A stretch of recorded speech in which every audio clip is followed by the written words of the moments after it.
Milosavljević to take over. Thank you. Thank you. I will just share my screen. So I hope that you can see. Again, I'm also grateful to the organizers for inviting me to present a story on Ludwig Fleck, as I think that through examination of his work, we can better understand Southeastern European archaeology. So the title of my presentation is The Development and Change of Archaeological Knowledge in the Former Yugoslavia, a Fleckian Perspective.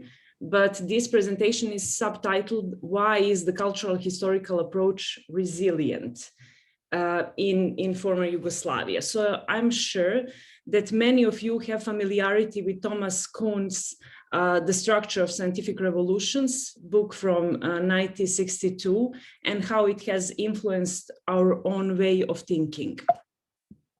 So in relation to Kuhn, the development of archaeological theory on the global scale is seen through phases. So cultural historical phase or cultural historical paradigm, the processual phase, followed by post-processual and present day new scientific revolution in archaeology.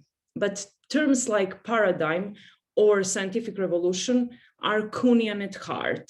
I would like to propose that we rethink them. So changes in science and technology studies have since led to rethinking of Kuhn's approach. The use of term paradigm itself has grown insufficient to describe the history of scientific development under non-ideal circumstances, and we are in non-ideal circumstances. So Ludwig Fleck, although still largely unknown, is coming more and more to be considered better capable at observing past and present science practices. Therein, what once was purely considered through Kuhnian lens may now be reinterpreted through a Fleckian perspective. So I must warn that while this presentation may at first seem overtly theoretical and abstract, the example of Yugoslavian archaeology will be illustrative for non-universality of Kuhn or Kuhnian's approach. I do not pretend that we shall cover the general character of Yugoslavian archaeology, that is a very complex topic, but the aim here is to develop a new potential, new theoretical basis for the history of archaeology in Southeastern Europe.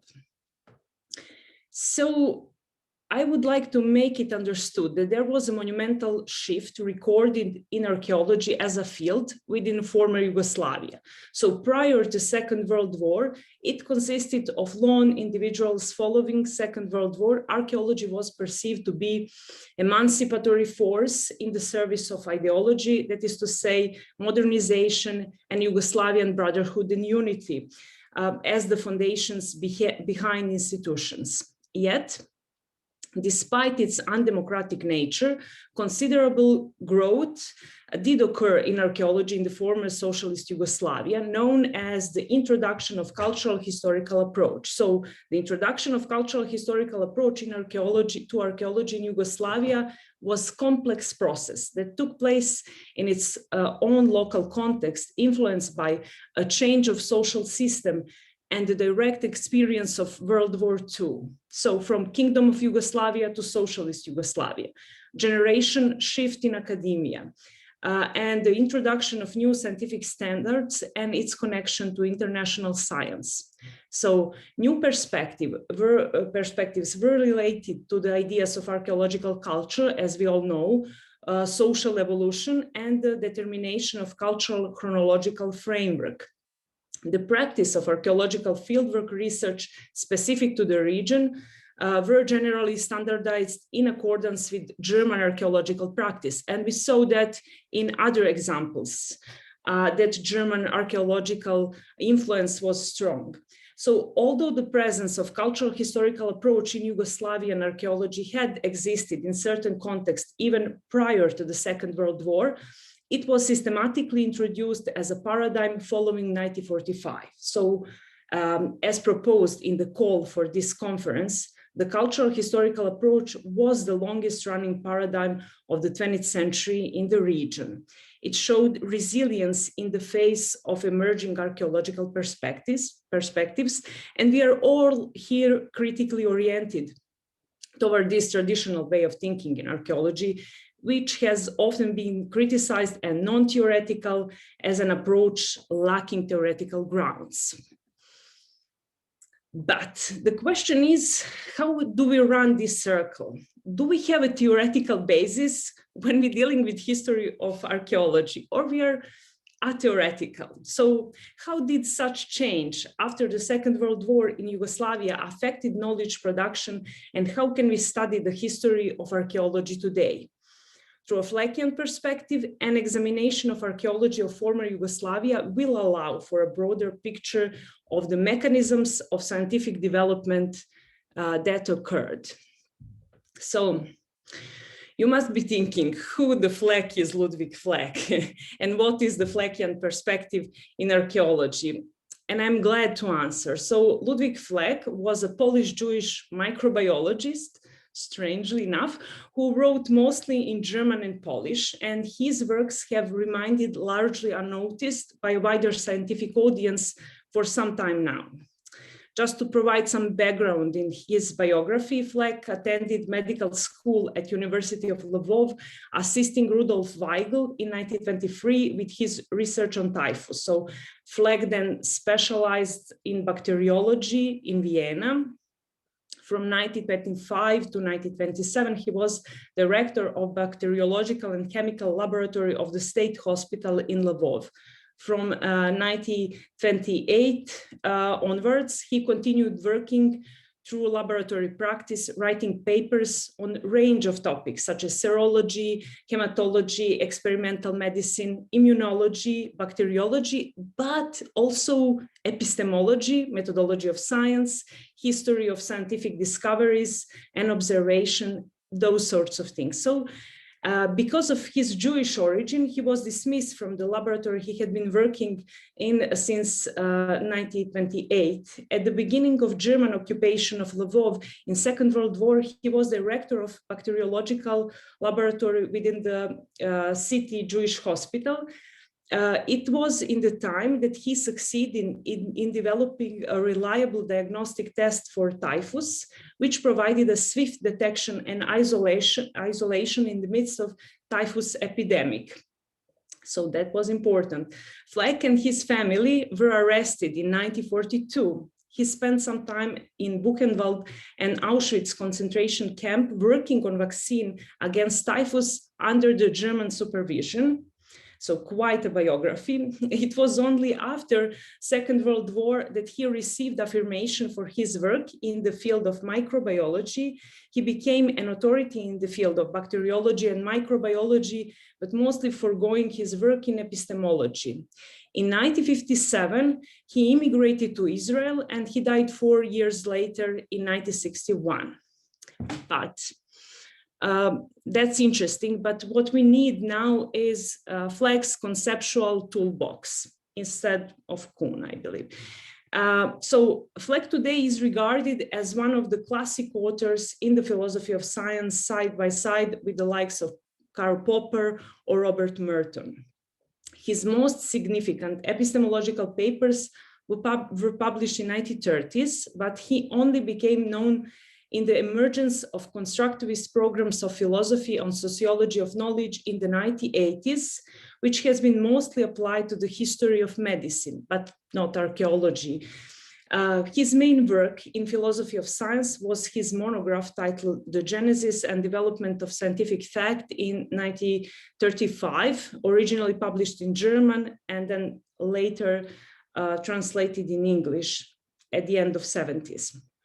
So when speaking about Ludwig Fleck, the irony is that he himself questioned the value of looking at individuals as the primary force that constructs scientific knowledge. So Fleck specifically argued that it was the scientific community that was responsible for the production of scientific knowledge, perceiving the role of individual as being interlocked. So he considers such claims of someone discover something to be vague because they fail to show an additional dimension, the social environment of scientific work. This is to say that if we belong to a certain cultural background, what Fleck termed thought style or thought collective, the discovery and how it was discovered is then more tangible. So Fleck pointed out that science is collective sport, and this sentiment may be freely applied to archaeology. So according to Fleck, scientific knowledge is culturally conditioned, and that to understand the nature of scientific knowledge production, we need to think about epistemology in social context and through thought collectives. Can you hear me? Because I see my picture frozen. No, we can still hear you, but yes, the picture is gone. Okay. Yeah. Okay. It's important that you can hear. Perhaps yes, you could turn off your camera. Okay, I will. So that we won't have problems with your presentation. Just give me a moment. And also let us know when you change the slide to make sure that we can follow your presentation. Mm-hmm. Okay. You're still in your slide mentioning Fleck's conceptual toolbox, the genesis and so on. Okay. So Fleck pointed out that science is a collective sport, and this sentiment may be freely applied to archaeology. So according to Fleck, scientific knowledge is culturally conditioned, and that to understand the nature of scientific knowledge production, we need to think about epistemology in social context and through collectives. So you may ask me rightly, but Kuhn's approach is similar. So where exactly is the difference between Fleck and Kuhn? To that objection, I would like to put out there that Fleck had been the very inspiration for Kuhn's ideas in the structure of scientific revolutions. That they share in common is that both purport highly that is the social context that matters. So whereas Kuhn proposed observation the wider scientific community from the historical perspective, Fleck provided tools to observe groups of people interacting as a lower scale phenomenon. So you may be asking again, but what to do with Fleck and the idea of paradigm? Should we discard the concept of paradigm and consequently cultural historical paradigm? Maybe that's the solution for all our problems. But instead of that kind of answer, I would refer to Gavin Lucas, who says that we should not completely reject Kuhn's approach, but we need refinement of theoretical approaches to deal with the history of archaeology. So, metaphorically speaking, Kuhn's approach is observation. Excuse me, do you want me to run your presentation? I have a copy. So why? Is there any problem with can you change your slides? Yes, I can, but this is my slide. Okay. Okay. Okay, sorry. Everything is fine. So metaphorically speaking, Kuhn's approach is observation with the naked eye, and Fleck's approach is electronic microscope. So both observations are useful and provide insight into phenomena that interest us. So now it's the time for next slide. In our Fleckian conceptual toolbox, I would like to highlight only two for this occasion. The first is the concept of thought collective, which I have already addressed briefly, and the second is the construction of scientific facts. So now we are going to the first point. The concept of thought collective is presented through idea of community of individuals in the constant intellectual interaction, exchanging their ideas. The members of thought collectives accept perception and thinking unique to the group. They tend to share a thought style that give birth to factual explanation. While a thought collective may be a group of individuals, it's important to note that it does not form by a simple addition of people or by their actions within a single manner. For Fleck, the backbone of thought collective lies within communication, which values understanding as well as disagreeing, which allows for diverse understanding of the same phenomena. While different thought collectives can have the same subject of research, their communication can be incommensurable. He provides the example of astronomers and astrologists as two collectives not being able to communicate between one another. Even though both these collectives reach conclusions observing the same night sky, their thinking is incommensurable. So the question that concerns us is how thought collectives and thought styles are formed and how function. The ideas pass from one person to another and produce slightly different association. In Fleck's opinion, one can never attain an absolute understanding of any idea. After multiple exchanges of the interpretation of phenomenon, almost nothing remains of the original idea. By exchanging idea within a community after a few cycles, the altered ideas return to their maker, which is changed by the pulsation of the thought exchange process. And the original creator perceives newly made idea as their own initial idea. So the thought collective is that we see with our own eyes, but perceive through the eyes of community we belong to. We know nothing unless we are able to see what is collectively acceptable. So after the Second World War in Yugoslavia, not only was there a systematic introduction of new approach to archaeology, but also the connection of archaeologists throughout Yugoslavia into a network that included joint work, sometimes conflict, sometimes solidarity. In establishing a new world of ideas, many of existing implicit knowledge, proto-ideas, and conceptual overlaps were carried over from the interwar to the post-World War II period. Some of the transfers from the old to the new world create a kind of conceptual palimpsest. Part of the process of establishing a new worldview was to overcome previous field practices such as Vasic, Vinča excavations and controlled fieldwork standards. So Professor Palavestra has explained in detail yesterday how Vinča under Vasic's control held back the history of archaeology in Serbia. On the contrary, Milutin Garašanin played a key role in the systematic introduction of cultural historical approach into the archaeology of Serbia, introducing completely new standards for collecting archaeological facts. However, he could not accomplish it without the help of Yugoslav Thought Collective, which included his wife, Draga Garašanin, and among others, Alojz Benac from Sarajevo and Josip Korošec from Ljubljana. Although some problems only relate to Serbian archaeological environment, such as Vasic, other regions' archaeologists had no institutions at the time whatsoever, such as Kosovo and Montenegro. Some institutional unification was established thanks to the Yugoslav post-war thought collective and the infrastructure of the state.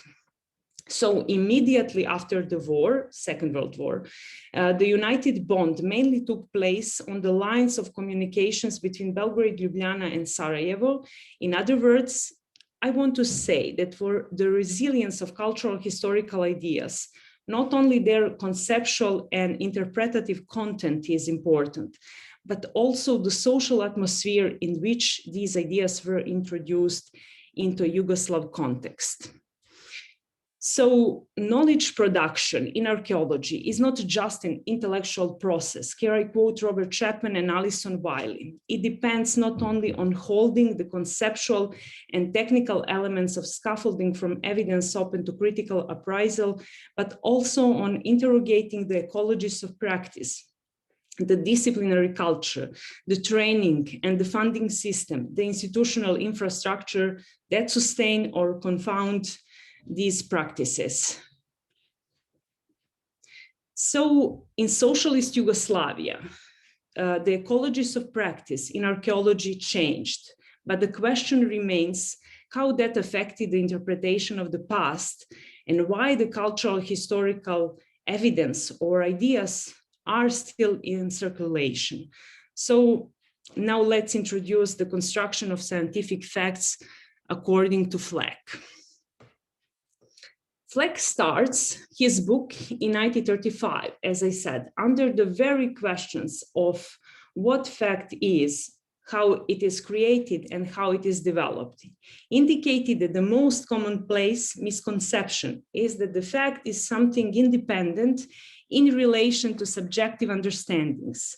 Fleck instead states that sacralization of facts alone produces extreme passivity of the scientific community. So questioning this should not induce skepticism, but revive the dependency of cognition from the thought collective. That's my cat. Understanding this relationship makes it possible to understand when and how the changes of facts do occur. Once the thought collective is established, perception is subject to the background knowledge which produces new evidence. So fundamentally new facts can only be discovered through a new way of thinking. Facts are often popularly perceived as definitive, constant, and independent of the subjective interpretation of scientists. Fleck's run counter, noting that facts are changeable as theories are. So the misinterpretation is rooted in the necessary limitation of human perception, which influences the creation of knowledge. The source of thinking is not in the individual, but in the social atmosphere that individual breathes. Yet, not everything depends on social ambience. There is something substantive we can hold on to. So this is important. Fleck is not wholly a constructivist, but falls into the middle between realism and relativism. So knowledge is both historically contingent and yet not fully determined by historical and social factors, according to Fleck.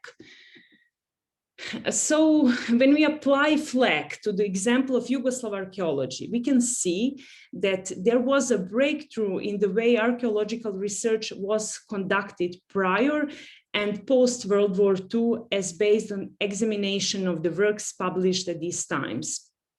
The basic mechanism that imparted a degree of scientific standards to archaeologists after the Second World War was actually a collective effort. It was multiple individuals all doing it themselves as opposed to sacralization of individual authority in the science, such as Vasic, for example.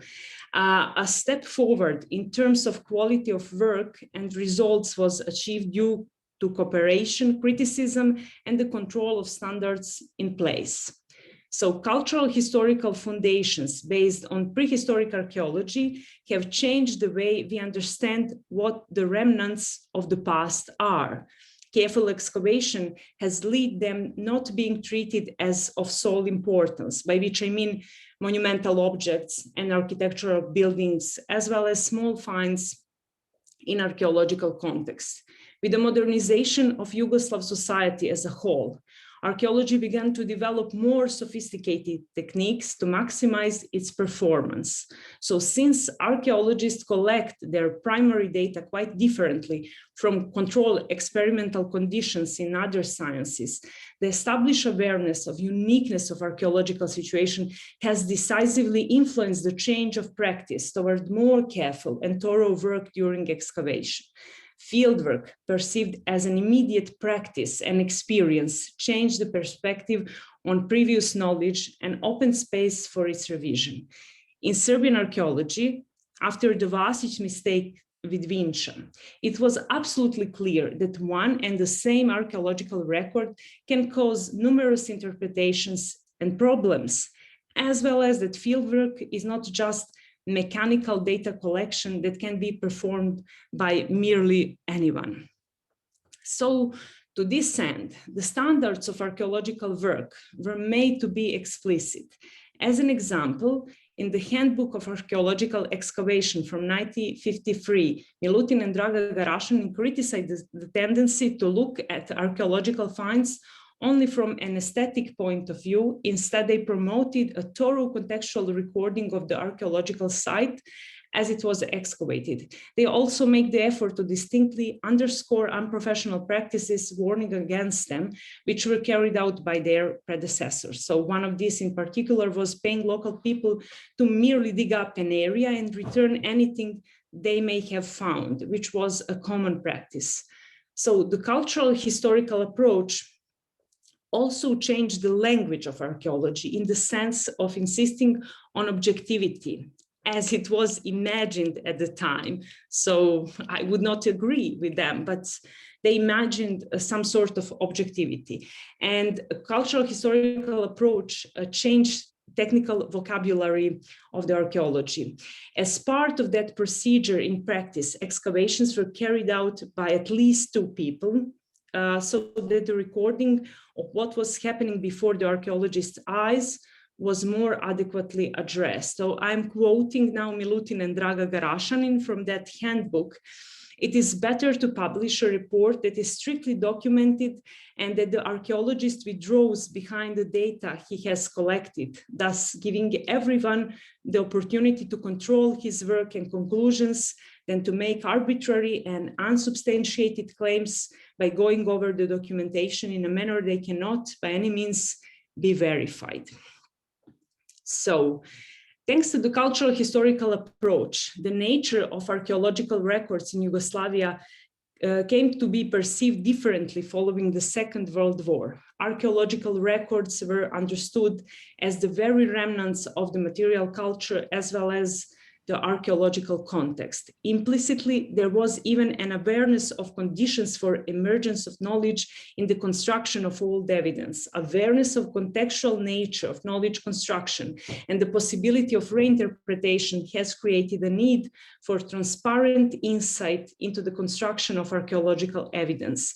It is exactly this that has enabled numerous reinterpretations of old archaeological records which have limitations, but also supra-paradigmatic potentials. That is, it is shown that this approach to data can have a value that can be defended even after the conceptual basis of the cultural historical approach has been rejected. So this is another reason why the cultural historical approach is still resilient in the region and why the cultural historical approach has meant a monumental change in the development of the history of archaeology in the former Yugoslavia. So we can see through the example of Yugoslav archaeology that flag may show through individual actors who come together in thought collectives, give rise to change in intellectual thought, minus the radical revolutions that Kuhn proposes. However, through this example, we may also see how the cultural historical approach that is now perceived as outdated shows a positive basis which has made this approach remain highly applied throughout the former Yugoslavia. So this is what we can get if we include not just Kuhn, but Fleck as well. And this is for me. Thank you for your attention. And I will be glad to answer all your questions. Thank you very much for your presentation and for being punctual. So now we can take questions.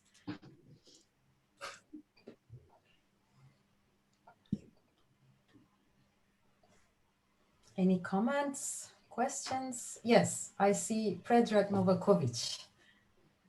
Yes. The thought collectives probably have to be considered as rather fluid than very fine bordered groups, and also they may change through time. I assume that they not stay the same. They through time, as the knowledge goes, they change. I mean, the roles in these collectives, they change the participation in collectives. So it's something that's formed on some common basis, but when these common bases may change, then might be reasons for a change in thought collectives or creation of new or similar or so on collectives. So it should be much more dynamic, I believe. Yeah, I agree. I didn't have time to go into detail with this, but we can talk about democratic, undemocratic thought collectives, long-running thought collectives, short-living thought collectives, structure of thought collectives, and so on. So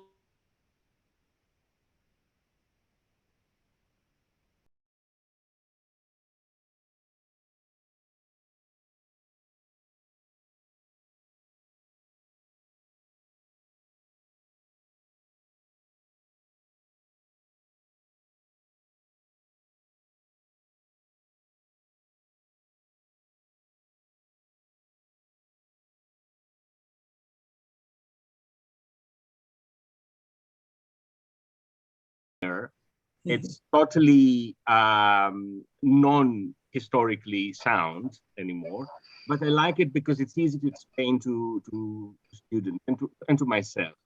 I can see where you're going with your guy, whom I didn't know, although I think I may have heard of him at some point.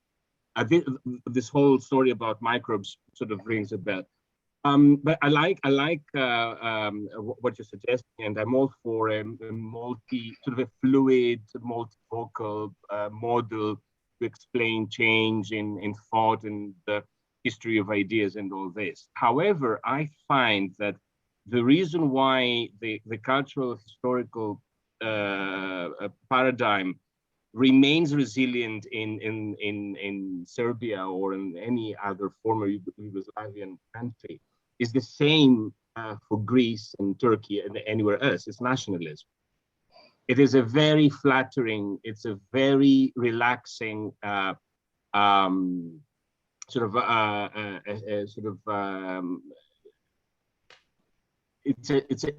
a narrative that makes you feel good about yourself. It feeds exceptionalism. It feeds banal nationalism, and this is why we like it. This is why we cannot get rid of it. Although, as it was mentioned yesterday, we in our universities, with our students, can undermine it as much as we like. Our barber, our tailor, the taxi driver, they will not. So I think we should add this to your model. Yeah, I agree totally. It's understandable from my point of view, but also I would like to say that for me, archaeology is more complex than what we can see from Kuhnian perspective. So what we are living in through our practice, is more complex than what Kuhn described. And absolutely, you're right about that. I feel that we should work on let's say, research programs, how we can understand better histories of archaeology in such circumstances, not just adopt what is present, let's say, in the West to our case. So, well, I think this is why we're working so much on public archaeology, public history these days, because we understand, we know that what Kuhn failed to observe was a social noise, everything surrounding people working on the models. And his example was another science, or mostly chemistry, physics, were a source of his examples. So archaeology is very specific, complex. There are different layers of epistemology in our work. So from hard sciences to humanities and social sciences, as you know very well, to some other technological studies. So because of that, we need more complex approach toward our history of discipline. Okay, Alec Niculescu. Yes, I would like to ask, to what extent the thought collective uses knowledge that is common outside it? And also, is it thinkable that a thought collective might be defined from the outside? Mm-hmm. For instance, if the archaeologists define archaeology as it is defined outside mm-hmm. the discipline, as you can find in common dictionaries, then I think they are defined from the outside. Is that thinkable? It is thinkable, but I believe that we can talk about some sort of agreement between what is defined outside and inside. So there is some dynamic, I believe, between definitions from outside and inside feelings or practices. We should think about thought collectives in context, I believe, not as, well, we can say something as an abstract phenomena, but maybe it's better to try to apply from one context to another. So I suggest to everyone to read Fleck. He's really interesting author, and his ideas are very original. So I warmly recommend, and he's thinkable in many ways, as you will see if you try to read it. Thank you. Okay, and I think we have another question from Stasa Abic. Good morning. It's again a comment rather than a question. I would like to express my gratitude to Monica again, and to underline one particular point which may be interesting for our further discussion. It's the generational point of view when we are thinking about the developments in epistemology, archaeological epistemology. We are entering the discussion from different viewpoints. Monica's and mine are a couple of decades apart.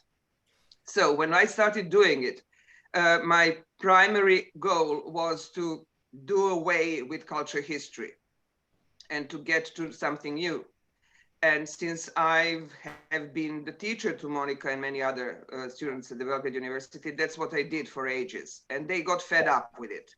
So what Monica is doing right now, she's trying to get back to some very basic concepts of culture history, and in a way, not to reaffirm it, but to find what the hell was going on and why it was important and valuable for our thinking in archaeology. And I appreciate that very much. And I'm correcting quite a lot of my thinking because I'm trying to adopt another point of view towards the things that were very differently articulated when I was a student in Belgrade in the 1980s and listening to Garašarin and Srejović, whereas Monica was listening to Aleksandar Palavestra and me, which is a completely different type of people. So what I'm trying to say is that the viewpoint in terms of our own professional lives is very important, and the generational situation is extremely important for our thinking about things. Many people, approximately my age, consider culture history as a boogeyman.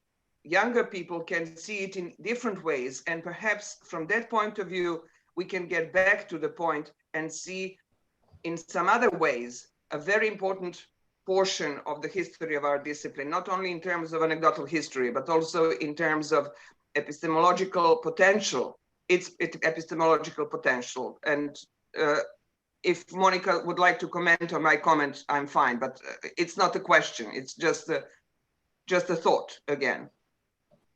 Well, I would say just that for my thinking, it was important, a book, Evidential Reasoning by Alison Wiley and Robert Chapman is important. And that perspective that we can see reusing of all the evidence was something that was important. So we can see that we are using cultural historical evidence or evidence produced under that paradigm. It's not incommensurable to our questions and our research.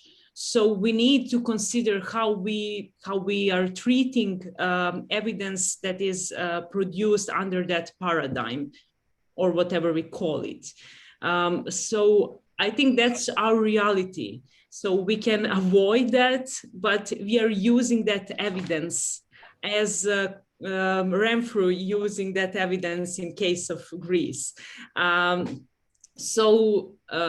that's why we need to think about that. That's my perspective. Not because I want to rebel or revive cultural historical approach, but that evidence is part of our life and our interpretations of the past. So we need to know how to deal with it.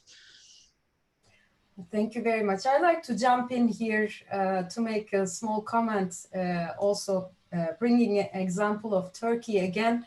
But in Turkish archaeology, prehistorians are considered the theory builders, and classical archaeologists are the old-fashioned culture historians. And when you have this kind of a pressure on you, it's really difficult to look beyond that and try to see what culture historical approach actually, how it contributed to our thinking today and how it might help us move forward.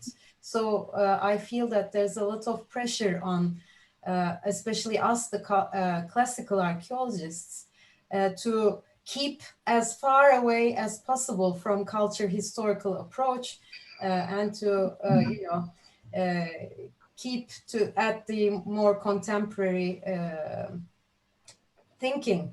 So I think it's really important to be able to revisit culture historical approach. Thank you. I see that Boyan Dumanov has another question. Yeah, I have a question. Was there in archaeology of former Yugoslavia what's Ludwig Fleck called collective mood? That's to say, bond between archaeologists and hostility towards the historians, for example. Well, there was a sort of bond between the archaeologists in Belgrade, Ljubljana, and Sarajevo immediately after the Second World War. But there were also conflicts between groups in Belgrade, for example, or conflicts between medievalists in Belgrade and Zagreb. They were talking about ethnogenesis of South Slavs or Yugoslavs. So there were different range of dynamics among them. So we can discuss that furthermore, but I think that we should think in that smaller communities, we can get more richer approach toward history of discipline than if we are looking just general cultural historical approach, for example, in Yugoslavia after the Second World War till the, 2000. So that's very unsophisticated tool for thinking about history of archaeology. So I don't know if I answer your question, but there were that kind of things, as Fleck would say. Yeah, thank you. Okay, so since we started 5 minutes late, I would like to still give a chance to the last question, if that's okay with our organizers. Okay, Alexander Palavestra, you're mute. It's just a comment, perhaps a little bit, just an example to clarify what Monica just said in answer to Boyan's question. There is a rather good example of former Yugoslav thought collective in Fleckian sort of way, and that is which included historians, archaeologists, linguistics, and others, and formed around Center for Balkanological in Sarajevo, Balkanological Center in Sarajevo, and with a series of symposias. And it was a sort of thought collective that perpetuated and maintained this cultural historical plateau and theoretical aspects of it, since it was hidden, but apparent anyway. And it is one of the good example for all Yugoslavia, which not only included archaeologists, but other disciplines as well. I'm sorry to just to clarify. I think it's a good example. Okay, thank you very much. So I think now we can move on to our next paper by Predrag Novakovic. Oh, thank you. And thank you for inviting me to this conference. I really regret we could not meet in person, but I hope we'll have a chance in the future. I have entitled my paper Cohabitation, Hybridization, and Eclecticism of Paradigms, and I would like to present it on the case of Slovenia and modern Slovene archaeology. I will briefly represent, but very briefly, historical background. Then I have entitled the second chapter, The Loss of Innocence. Then the third chapter, which is the most important actually, is Vorsprung durch Technik. For those who are not familiar, this is the Audi cars logo. I will finish with very short ideas about an eclectic archaeology and the future of archaeology on the case of Slovenia. So to go immediately to historical background, I would not dwell too much.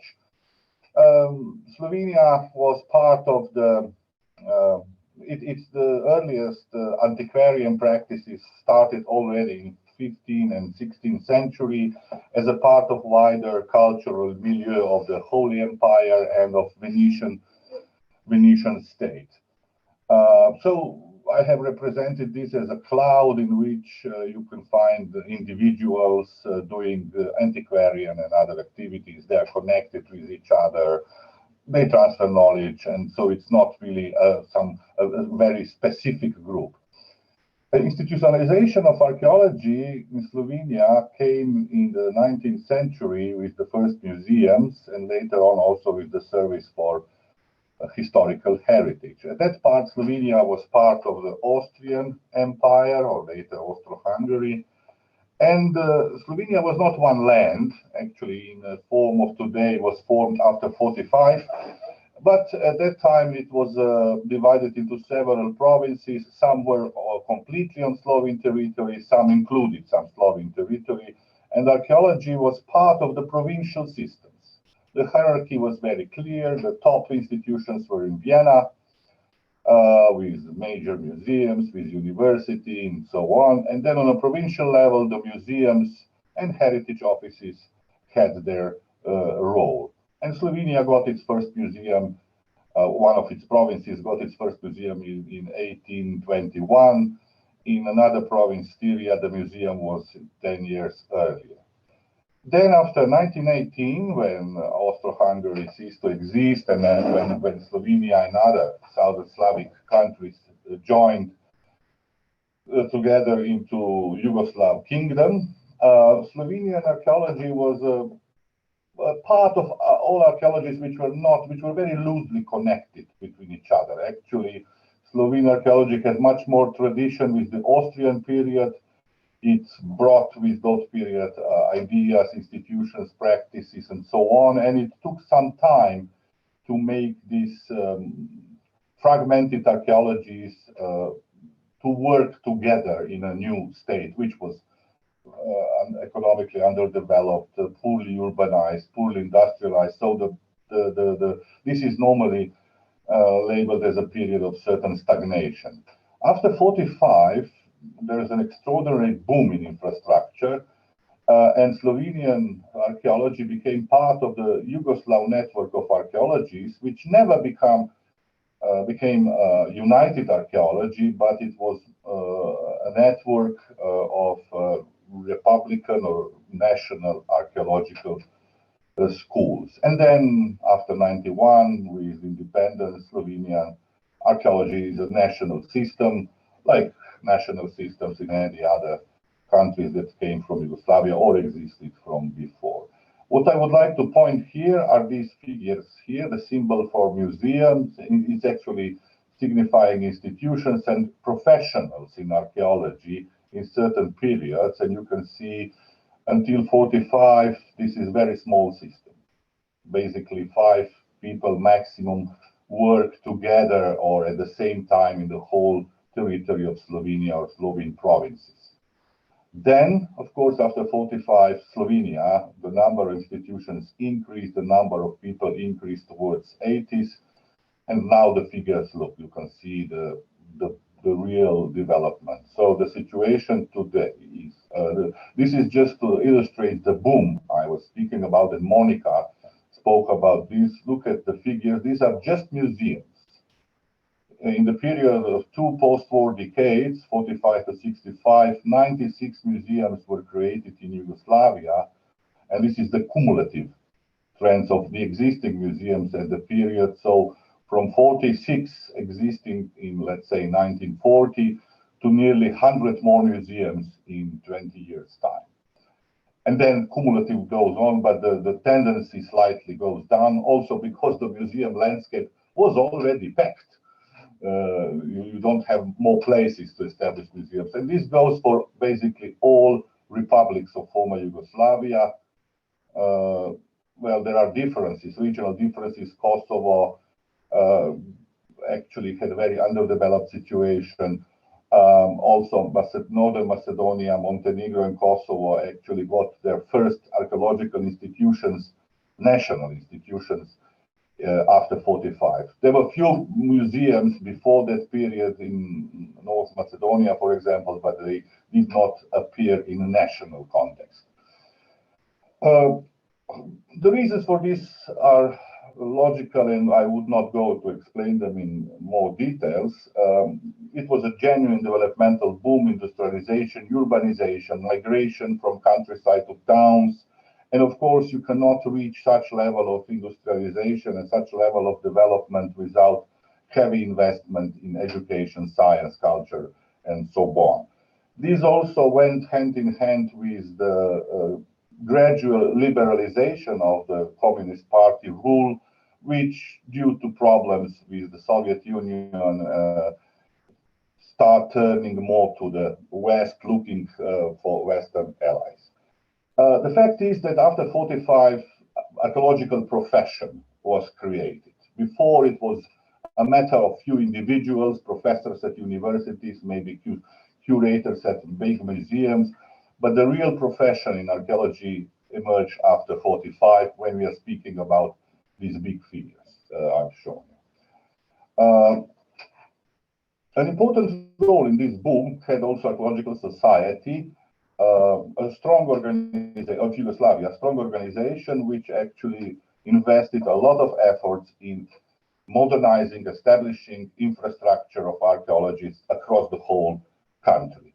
This organization ceased to exist in 71 due to gradual federalization of the state and abandonment of all state organizations in favor of individual republics organizations. So many tasks that Archaeological Society of Yugoslavia was doing in the until 70s, like joint publications, joint projects, joint exhibitions, joint participation at international conferences, were now transferred to the Republican Association. What was the knowledge of archaeology at that time? Prior to 45, we can hardly speak of any real paradigm, neither culture history or very loosely culture history. It was actually the landscape of ideas of individual professors, of individual curators, which looked, of course, for some ideas also outside, but they really did not systematically push forward any particular paradigm, any dominant idea. This is just a little presentation of how the transfer of knowledge was before 45. You can see that in former Yugoslavia, before 40, more than half of all the graduates graduated from the University of Vienna, and the only local university which had, I'm speaking about the professionals in archaeology, which had some impact was the University of Zagreb. But we should not think that there was one school at Vienna. First of all, not all professionals were archaeologists. They were botanists, geologists, and different who graduated at Vienna, and they really graduated as a different professor. So what they brought home was the ideas from their study professors from their mentors and then develop them further on. After 45, Monica and Alexander were just showing something. There was this, I have said, huge infrastructural boom, but there was also important investment in archaeology, in conceptual renewal. So I have termed this sort of a standardized culture history approach, which can be seen after 45, which I have divided into two phases. Let's say until late 60s and 70s, there was something I have termed post-Kusinian approach, which still, especially in the 50s, which still had a lot of elements of engaged archaeology. Yugoslavia at that time had problems with borders with Italy, with Austria, disputes with many neighbors about the national minorities on both sides and so on and so. And archaeology was used, instrumentalized also as a tool for demonstrating identity or some sort of historical justification for some political claims, and also for claims for new solidarity among the Yugoslav nations. And in this term, this archaeology was, I have termed it, engaged. It was a period, a pioneering period, when a lot of apparatus needed to be constructed. Chronologies, typologies on local and regional materials, so forth. There was a stress on linear ethnogenesis and continuity. Material culture was seen at the beginning still as ethnic category, and culture as an ethno-territorial entity. Through time and through multiplying of archaeological professionals, there were improvements and renewal of this. There was a renewal of this culture history approach into more modern standards of the 60s and 70s. So by 70s, Slovenian and Yugoslav archaeology was fully compatible with, let's say, developed culture history schools as, let's say, reconciled German. I mean, developed in terms of conceptual apparatus, not in terms of infrastructure. Material culture was not necessarily seen as ethnic, but cultural category, and so on and so on. But this is not what I would like to speak today. This is just to bring some background to this. It is about this. In '81, a group of younger scholars from the Department of Archaeology, which can be seen also as a Fleckian thought collective, in Ljubljana, the only department in the country, launched a journal Archeo as official journal of the Slovene Archaeological Society. The principal aim of the journal was to inspire a debate about archaeology, its method, social role, and its theory. Not only in archaeology, but this journal had all Yugoslav circulation. So the targeted population were archaeologists from all over Yugoslavia, not just Slovenia. And simply to catch up with similar debates in international archaeology. And you can see in the editorial, one of the first who started to bring new ideas into Slovene and Yugoslav archaeology, Božidar Slapšak, speaks about the crisis of knowledge, lack of critical reflection, reliance of self-evidence of archaeological practice, and so on, and warns against incompetent archaeology, against seeing archaeology by others simply as a technique or excavation service, and so on. The journal, as I have said, attracted quite an attention of a younger generation of academics, I would say, or PhD students, not so much in local institutions, or let me use this term, down-to-earth institutions, literally and metaphorically. And these younger academics in Ljubljana proposed a change of course, simply not to abandon, but to add new ideas. And the first issues of Archaeo started with translations of Leo Klein's Panorama of Theoretical Archaeology, translations of some Louis Binford's texts and texts of other new archaeologists from the United States mostly. and with some local contributions, modest but still pioneering contributions to these ideas. The climax of these endeavors was in '86 when Lou Binford, to our great surprise, accepted to be guest lecturer for one semester in Ljubljana. And he gave some 10 to 15 lectures, I don't remember anymore, about introduction into archaeological methods and theory. One of the perception of Binford was very limited. Only few people actually continued to develop or to use his ideas, but most of the Slovene archaeology remained some sort of untouched. However, this was all happening in one very inspiring intellectual atmosphere in the 80s when ideas to bring other, to refresh other sciences were also very, very present.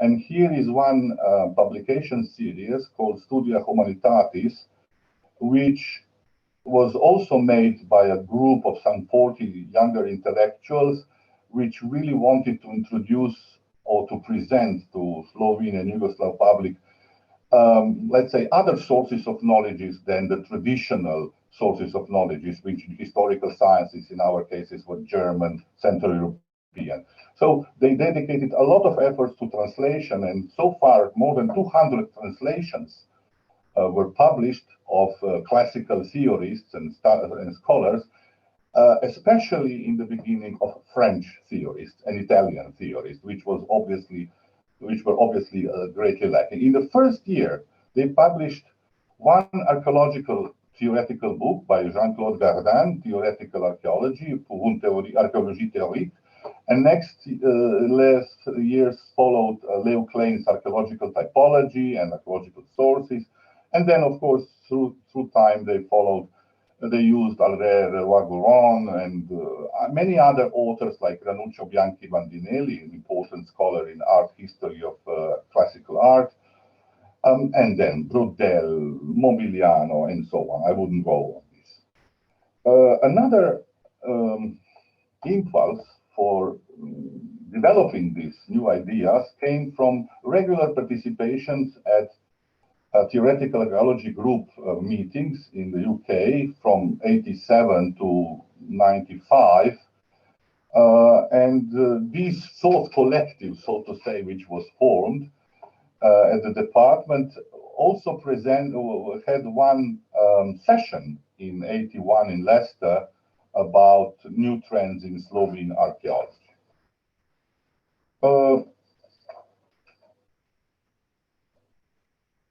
However, despite the rather intensive promotion of mostly processual archaeology at that time, new discourse did not take solid roots in the 80s and 90s. And for a decade or so, it remained limited to this smaller group of younger scholars and postgraduates from the University of Ljubljana. One of the reasons was limited production of own texts, which could be disseminated as good examples and guides. Translations were simply not enough.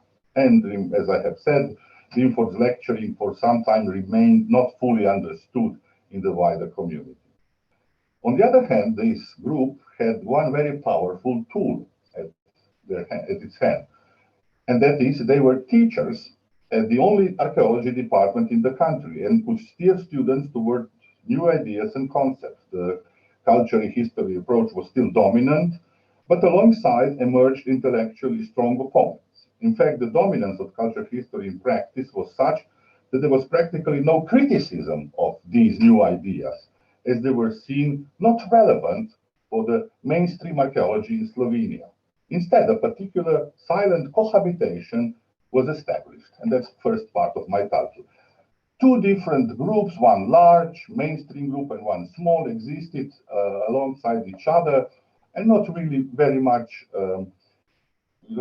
in conflict with them. Archaeo Journal remained the voice of different archaeology, while other major journals continued the conventional archaeology. However, there was one field where archaeological culture historians, this big group, started to listen to the other side. Not so much to their attempts in theory, and critique, but for their important contribution in archaeological methods, which were at hand together with new ideas about archaeology. Another momentum was also important to mention when we are speaking about development of this more reflexive and critical archaeology. These are the wars in Yugoslavia, which of course catalyzed discussion and texts showing, critically discussing nationalism and epistemology. And since this smaller group was already providing critical texts on several aspects of archaeology, it was them who continued this critical discussion on nationalism also in the since mid-90s. However, and now I'm going to the third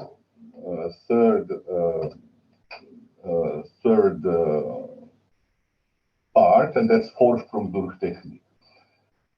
The technical developments that really changed Slovene archaeology, not just its techniques and methods, and had enormous impact on also archaeological theory and identity of archaeology, started in field archaeology by translating and training people in new techniques of field excavations, by translating major guidelines, by introducing several new techniques of work like geophysics, like aerial reconnaissance, like systematic surveying, as we have here heard in Greece, that this had an important impact, by many, many other things. And as a cherry on a pie, Slovenia got its first GIS archaeological analysis in 92. One of the first GIS analyses in the world was actually produced by combined Slovene-British scholars. All these changes, which through time made their way into different archaeological approaches in different archaeological domains like landscape archaeology, spatial, GIS archaeology, let's say since 95, into preventive archaeology, which is an extremely important system, to what today I have termed generically as a STEM archaeology. They all have generated in one place at the Department of Archaeology and within the development of field methods. And this was the final, let's say, this was the hic Rhodus hic salta that culture historians started to believe to other kinds of archaeologists, because they, with their contribution in the development of methods and field techniques and technical and infrastructural part of archaeology, they realized that this kind of knowledge have many, many advances. These are the concepts that developed through time, which are becoming routine concepts today, actually, which are not, no one asks anyone about any kind of theoretical or epistemological background, or critique of these, they're simply routinized. And people do not ask whether this was developed by those group or that group or where the knowledge comes from. They use it in practice. Of course, there are texts about some epistemological and theoretical issues by this, but this brought to a second phase, which I called hybridization. Ideas were exchanged. I mean, people simply they use systematic surveying, which started as a classical processual type of sampling of universe, sampling of cohorts, and this is used every day for various purposes, mostly in heritage protection sector. So there's no more then all these techniques of dating, large-scale excavations, aerial reconnaissance, which developed very much together in the last decades with satellite imagery, LiDAR, and all these remote sensing techniques integrated in GIS systems, are simply everyday practice. I mean, as seen as everyday practice. The most important concept or most important influence or result was preventive organization, preventive archaeology, which actually was invented, and this term was used in the early 90s in Slovenia, when large national projects of motorway construction was put forward by our government.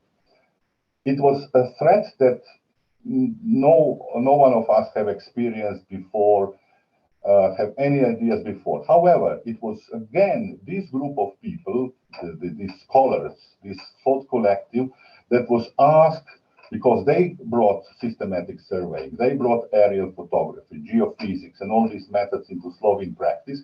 They were also asked to contribute initial ideas for preventive archaeology, which then was, these ideas were then developed by other institutions and it became really complex and really efficient system of facing this threat. In 10 years' time, more than 150 sites were excavated. 1% of motorway costs was for archaeological purposes and this completely changed the intellectual landscape of archaeology, and it helped to something that we have called integration of archaeology. Academics are asked to peer review the report, to develop standard methods of recording, to train the staff, to pilot the project, and so on and so on. New institutions appeared, and of course also private enterprises. So this was the triumph of hybridization, which showed in practice in the field the advantages of new types of archaeological thinking, which had immediate results and which can be used immediately for negotiating the spatial planning and all these things. And this was actually also the place where the big money is. This is the reason why in the, let's say, early 90s, we had 70 to 80 archaeologists. Now, 20 years later, we have something like 250 active archaeologists with series of private companies. And I will finish with this idea about eclectic archaeology.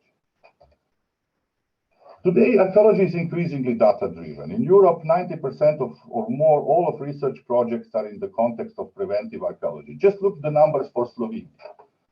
305,000 archaeological field projects in the last 8 years, 7 years.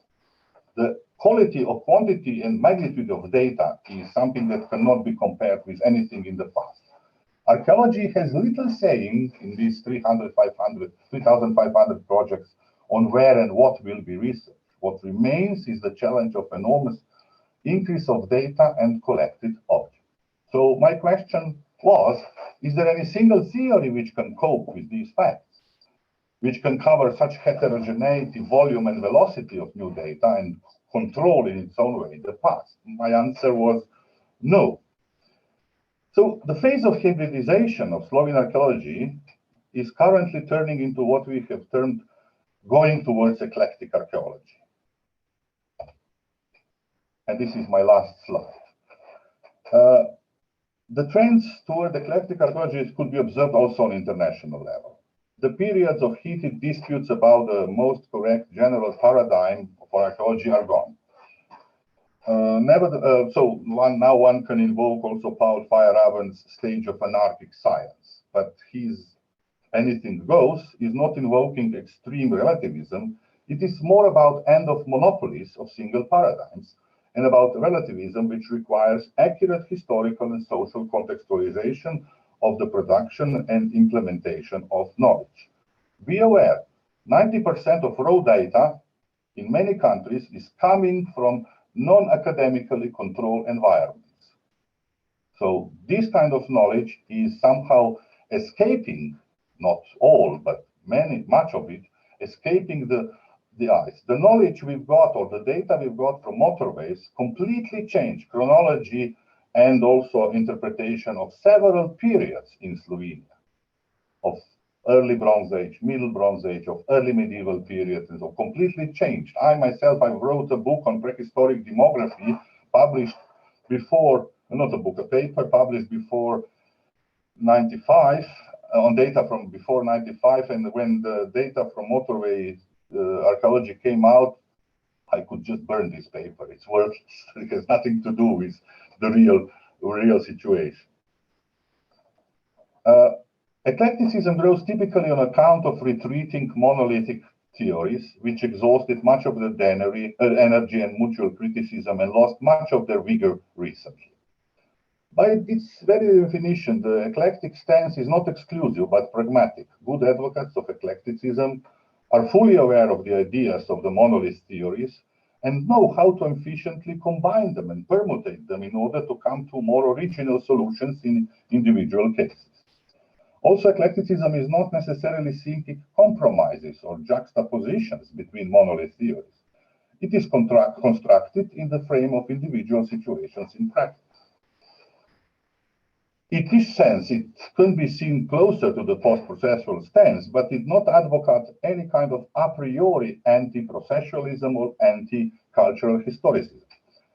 It embraces cumulative accumulation of knowledge rather than revolutionary substitutions.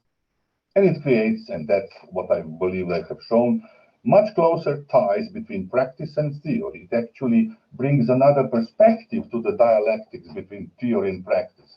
Our Slovene Vorsprung durch Technik had contributed much more to the acceptance of the new, different theoretical ideas rather than, or different from cultural history than any theoretical attempts that small group of people did in, let's say, 10, 15, 20 years' time.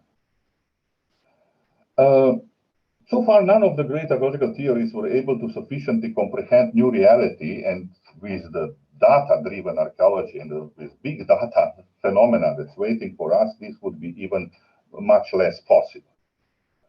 In this sense, the eclectic stance, which is more flexible towards changes, both in practice and theory, may create fruitful and inclusive position for coping with such challenges, where knowledge of cultural history, processual, post-processual, and other archaeologies may come handy at any of the many future situations. The major difference between them is that that should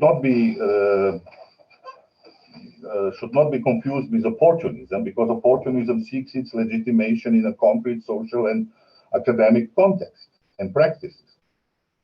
Nothing deprives eclectic stance of its critique of the same contexts and practices.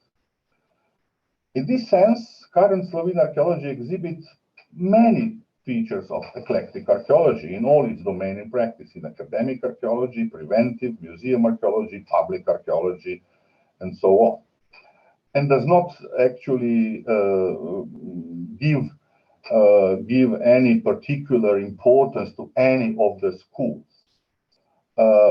As we have shown, many new ideas and concepts were more mildly embraced elliptically rather than directly, because their success in practice rather than in authentic theoretical discourse. It is through practice how the very proponents of new ideas were able better to comprehend the changing social and cultural environments of archaeology. It is also interesting to know that Slovene professional community is rather small still, if you look at the figures, but was engaged, at least in the last 70, 80 years, very intensively in communications with neighboring archaeologists and on the international arena as well, especially after 91 and after joining the EU, where a lot of funds were available for exchanging programs, grants for joint projects and so on. And actually this was also an important contribution to the recent development and to this, what I have termed eclecticism. And this is where I would like to stop. It's not a plea for new kind of archaeology. It's more a description of the processes that went in the last 3-4 decades in Slovenia. And I believe this might be observable also in other countries. It's not a peculiar case. Thank you. Thank you very much. Once again, there's so many parallelisms between your example and other countries represented here. So I would like to move on to comments and questions. Alexander. Yes, I'd like to thank Predrag for his presentation and lecture. And just one small comment and perhaps one question. I'd like to stress how actually important it was for Yugoslav archaeology, especially for archaeology in Belgrade and Serbia, what was happening in Slovenia in 80s, archeo and text in archeo and wide distribution of archeo and new translations and of course new ideas that emerge in Slovenia. It was, Stasha perhaps can confirm this or add to it, but it was very important for us in Belgrade at the time. And I'd like to just stress how important it is on theoretical level. And that brings me to another comment or perhaps a question, and that is what I know what happened, especially with the applying new techniques and how traditional archaeologists in Slovenia gradually accepted some new ideas through new techniques and methodology. But does it goes against this David Clark warning that just using new techniques is not actually new archaeology and not new theory, as much as man with a wooden leg is not a tree? That's his famous quote. So what did it actually change? That's my question. Thank you. With introduction of new techniques, also new questions were introduced, because the data we had at hand at that time was something different than we had in the past.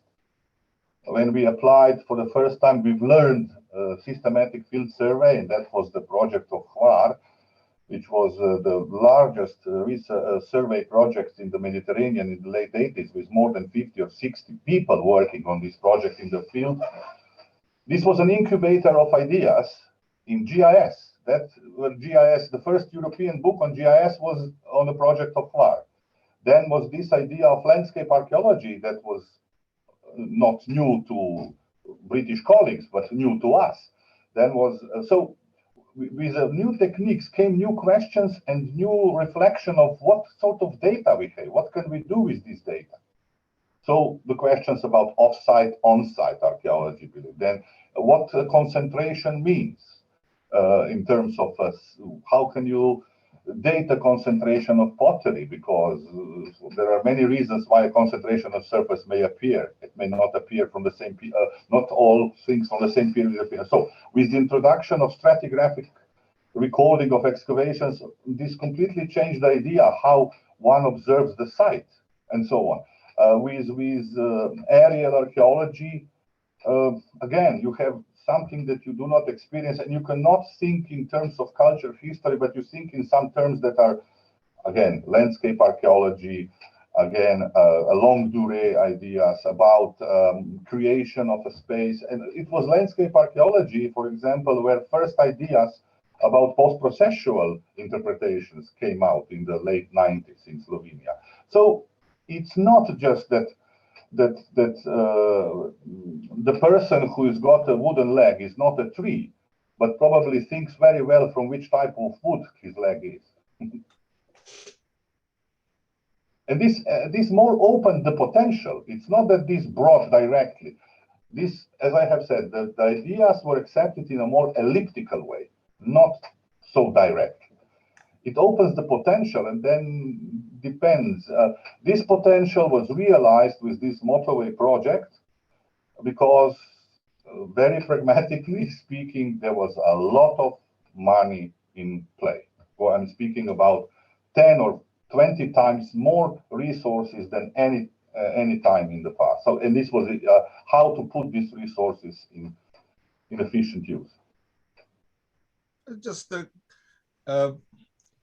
I'm asking because, for example, in Serbia, it was very often said, well, it's easy for Americans and people in the West to change their theory because they have computers, they have means to apply it. And we are stuck with what we have, so we don't have to change the way of thinking. That is something that we often heard in Serbia, for example, and that's why I asked about this Clark's warning. Yeah. Sorry. Thank you. Alec Niculescu, please. Yeah, I have a problem with eclecticism. Taking things from other ways of thinking is certainly worth doing, but we have to evaluate them. And for that, we need some epistemological stability, something that could make a difference between the good and the bad. And that something cannot be taken from anywhere.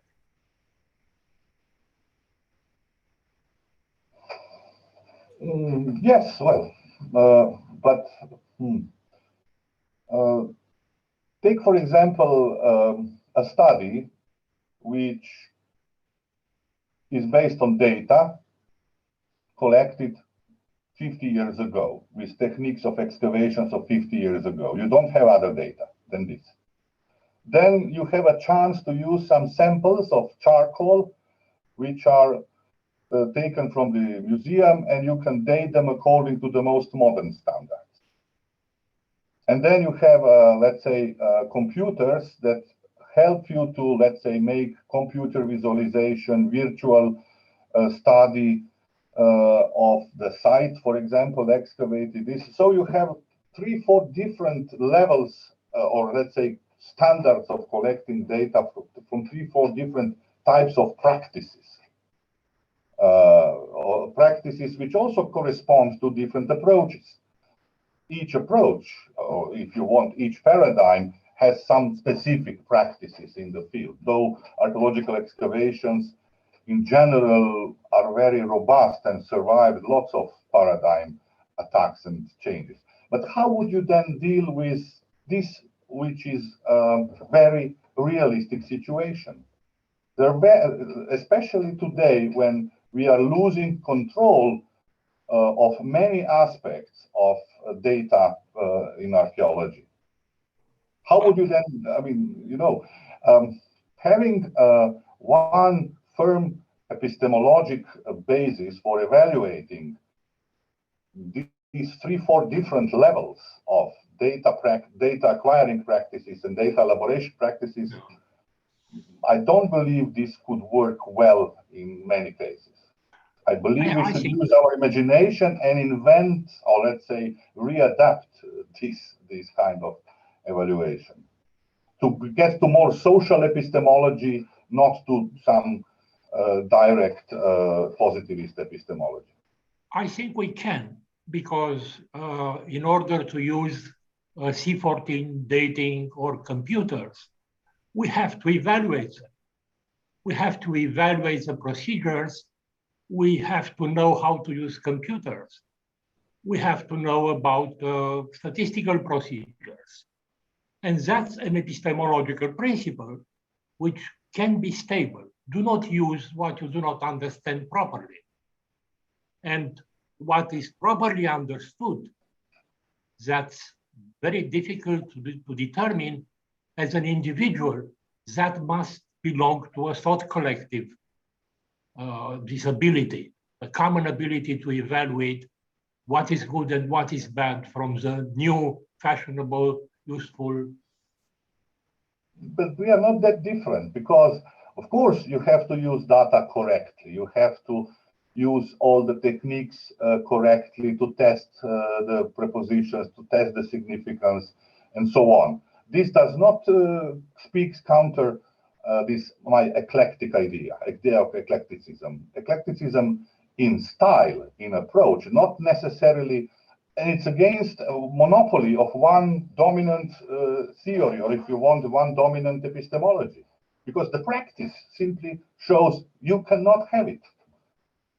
This is what I came to this eclecticism. The practice shows, and as I have pointed out, we are losing data. We are losing very much knowledge if we do not adapt to new situations, especially in the course of preventive archaeology. You can imagine this, imagine 300 300 new texts on ancient history discovered in 10 years, not 3,500 sites in Slovenia, but just 300 new texts. What would this cause in ancient history or epigraphy or in classical philology? How much also rethinking or theoretical reflection of the way how we have constructed interpretation of this. And we are facing this situation with this. I want to say one more thing to make what I want to say clearer. I think we need one scientific attitude in order to do all that.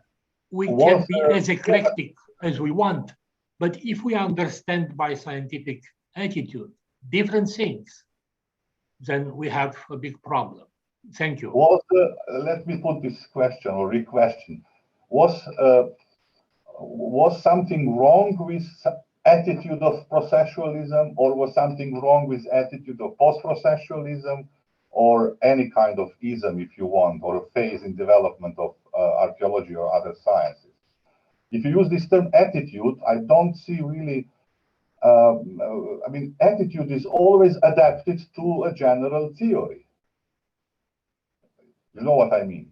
There is no, every theory has its own attitude, and you cannot measure attitudes between different theories because they're incommensurable. Every theory, if you want, adapt data to it, accommodate the data.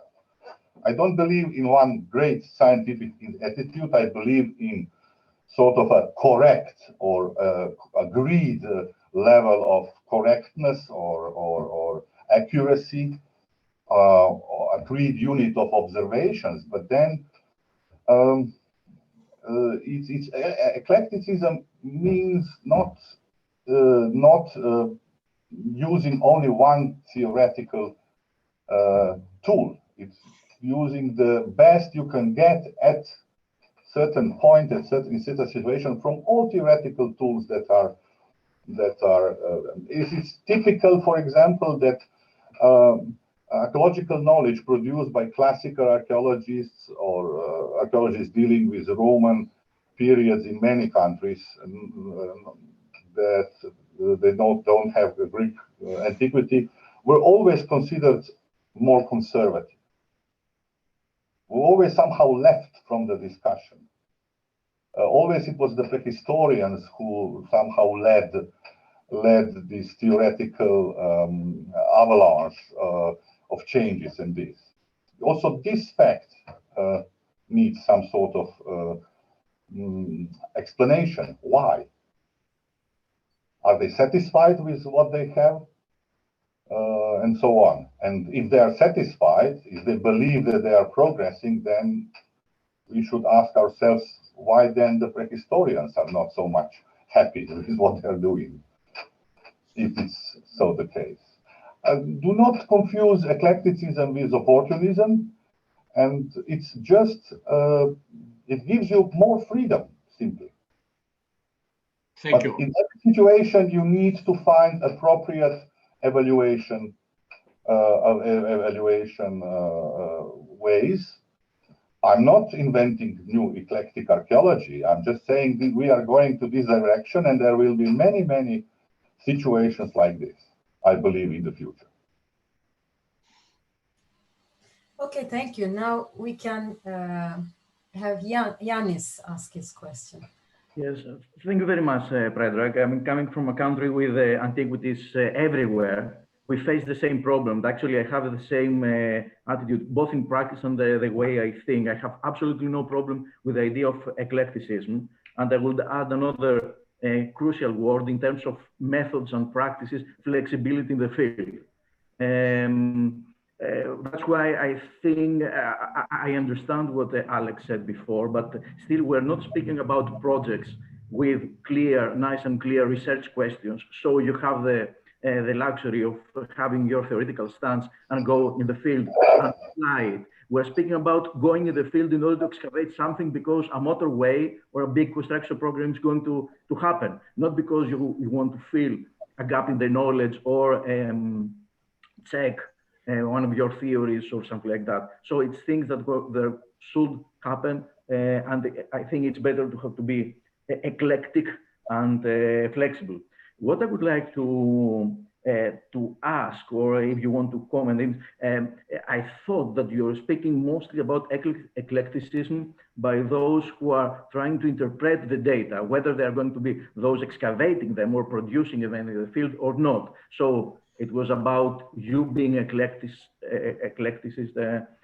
when you received all this data in order to produce a paper about, as you said, demography or whatever else. What do we expect from the people that are in the field? Should they be eclectic in terms of their theoretical background and their theoretical stances when they try to do the job in the field? And my second question, it's more personal. How do you feel as an archaeologist doing archaeology in this area that all this data, I mean, have they been recorded and published in a way which allows you to be eclectic in the way of handling them, managing them, interpreting them? I don't know if this makes sense, but if I try to answer to the first question, there are different levels of eclecticism. When I'm excavating, I would try to stick to this most justified methods as accurately as possible. I don't want to, and I don't like people to invent shortcuts when you're excavating. I'm also teaching methodology, so I'm fully aware of this. But when I excavate, when I interpret, I can be aware how one phenomena would be approached from cultural history approach, how the same phenomena could be possibly understood in, let's say, different approaches. This, having in mind, produces an eclectic situation. It's not that I cannot, let's say, all right, Mondays I will be cultural historian, Tuesday I will be processualist. It creates a mixture of a situational mixture, but still you have to respect the standards. That's out of question of not respecting them. But if you are aware that there are possible ways of interpreting things, and then when this awareness, you look against the data you have, then you can choose the best possible or optimal way, which is at your hand, because maybe you don't have money to do all kind of analysis you would like to have. So you have to then look for what analysis I can do, what would make sense, how much I will bring, how can I get the most out of the limited situation I have. By knowing what can I do in different types of archaeology, I may get to better results. This is what I mean by eclecticism. The second question was about the quantity, mostly about the quality of the recording and the publication of the data, whether it allows you to be eclectic when it comes to the time to interpret them. Well, I'm afraid that in many countries, what is happening is actually a triage, not an eclectic situations. The quantity of objects collected is enormous. The quantity of recorded objects is much smaller than those collected and kept in museums or will come up tomorrow with the next emergency excavations. So here it's the real practical challenge, because we are somehow, without being flexible enough and inventing not just techniques of how to record first, but this recording per se does not really tell you much, because if no one, you may record something, but if no one in the next 50 years will look into your record, was this record something smart? So we have to realize that by stepping out of the academic arena, we are facing completely different environment. And that is of preventive archaeology, which today has 10 times or 50 times more resources and brings to us 50 or 100 or 1,000 times more data, which remains understudied. And this data hides a lot of knowledge which we are missing. here, this is another challenge. Okay, thank you. Stasa? There are severe advantages and disadvantages of being the last speaker or next to last speaker at the conference. So I'm now going to touch upon some things that I will elaborate in the afternoon presentation I'm hopefully going to give. And I would like to get back to the discussion that I find extremely important, maybe the most important one that we've had in this day and a half, between Predrag and Alec about eclecticism and controlled situations in which we get eclectic. I completely understand Predrag's point, and I kind of support it to a certain degree. And I'm even involved in one project with him right now, and with our colleague Raina Šošić-Klinžić, who is also here, that does quite a lot in this respect, is trying to do something in this respect. So I do understand that we should make the best out of the situation in which we can apply new methodologies, new techniques, which make obvious some kind of advancement in archaeology and make us more appealing both to funders, to the public, to other academic communities. But I also do very much support Alex's objection that we should somehow control this eclecticism in a more in a more thoroughly thought of epistemic way. And I would like to try and make an analogy with, for example, an art form. A collage is a very venerable art form. It can also consist of many parts that on the first glance look completely disconnected, but they are connected in a way which is thought of and which is controlled. So how I understand Predrag's plea for eclecticism is that we should control the situation in a way, and that is precisely why we should really think about our epistemology in a more flexible and more in-depth way than we usually do, divided into these neat segments of paradigms or whatnot, schools of thought, how we want to label them. So I do think that this is the moment in the history of archaeology when we are extremely obliged to rethink our epistemic norms, just because, precisely because, by the circumstances, we are driven into the direction of eclecticism, and we shouldn't be blown away by it, but try to think about it in a very serious manner and very responsible manner. So, and I will get back to it in my own presentation. So this is just a reaction because I think this is the subject, the theme that is extremely important in archaeology in general. And it is especially important for us doing in archaeology in the regions which are not financially or in any other way privileged in the global archaeological community. And there's another thing I would like to react to, if there's time, if I'm allowed to.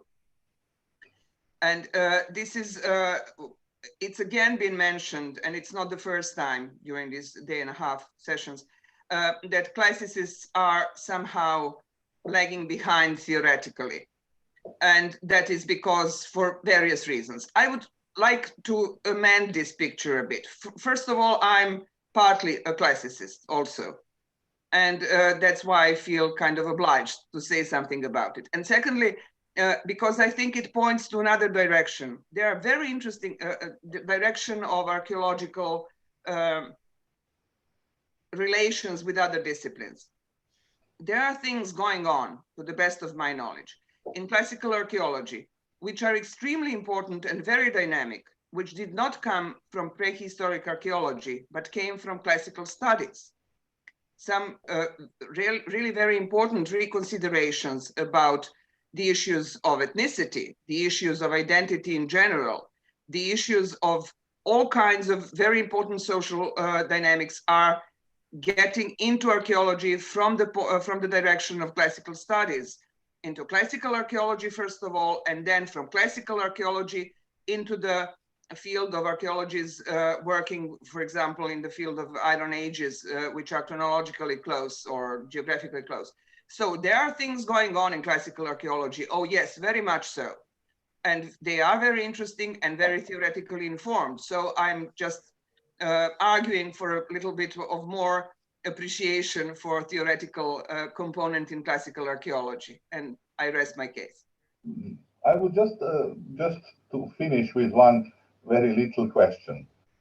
Would you prefer, or two actually, would you say that, let's say we are now, not you, but just generally audience, that we have substituted, let's say, or on a general European level, that culture history, classical culture history, was substituted by one theory, whatever it is, Absolutely or by many not. theories? So absolutely not. Would you consider a situation today mono-theoretic or mono-paradigmatic, hybrid situation?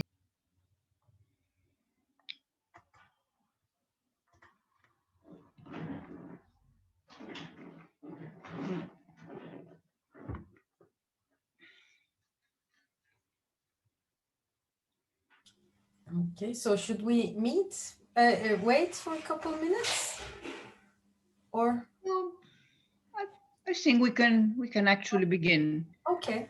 Okay. Yeah. So please, I invite Radu Alexandru Dragoman to present the final paper of this morning's session.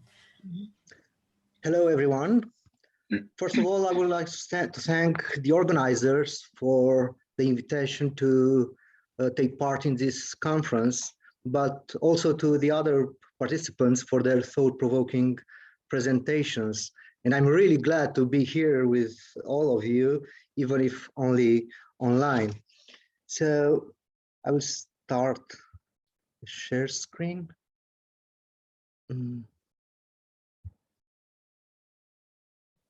Just a sec. Can you see my screen? Yes, we do. Okay. So this is the structure of my presentation. And as you can notice, there are some minor changes by comparison with the proposed abstract last year. The reason for these changes is that several texts published last year and related to my subject determined me to reconsider some of my previous interpretations. I should have also changed a little bit with the title, but in the end, I left it unchanged. So let's begin. The political changes that followed the violent revolution of December 1989 led to a true explosion of interest in a critical rewriting of history of the former communist regime, and especially in the memory of political repression, in particular that of the 1950s and early 1960s.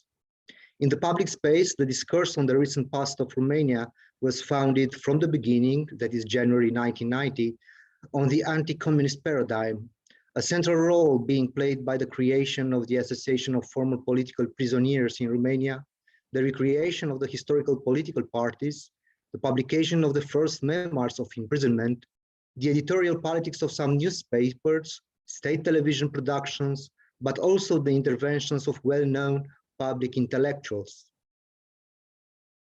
Over the years, the anti-communist discourse has been legitimized and promoted by a number of institutes, foundations, or centers dedicated in one form or another to the research of the communist past, such as the Institute for the Investigation of Communist Crimes in Romania in 2005. Also, the foundation of memorial museums played and continues to play an important role. The first of these was the memorial to the victims of communism and resistance, organized by the Civic Academy Foundation in the former political prison in Sighetu Marmației, since 1995 under the auspices of the Council of Europe. In 1997, the memorial was declared by the law a complex of national interest, and in 1998, the Council of Europe placed the museum among the main places of preservation of the continent's memory, alongside the Auschwitz Memorial and the Normandy Peace Memorial. Other similar projects followed. Last but not least, since its foundation, the Institute for the Investigation of Communist Crimes in Romania has started a campaign in order to create a museum of communism in Romania. Consequently, a new elite has emerged, the anti-communist memory entrepreneurs, who are invariably found at the helm of memory institutes. The influence of the anti-communist paradigm has extended far beyond the research centers of communism or memorial spaces, dominating the political field. A case in point is the official condemnation of communism in 2006 as illegitimate and criminal by then President of Romania, based on a report prepared by a Presidential Commission for the Analysis of the Communist Dictatorship in Romania.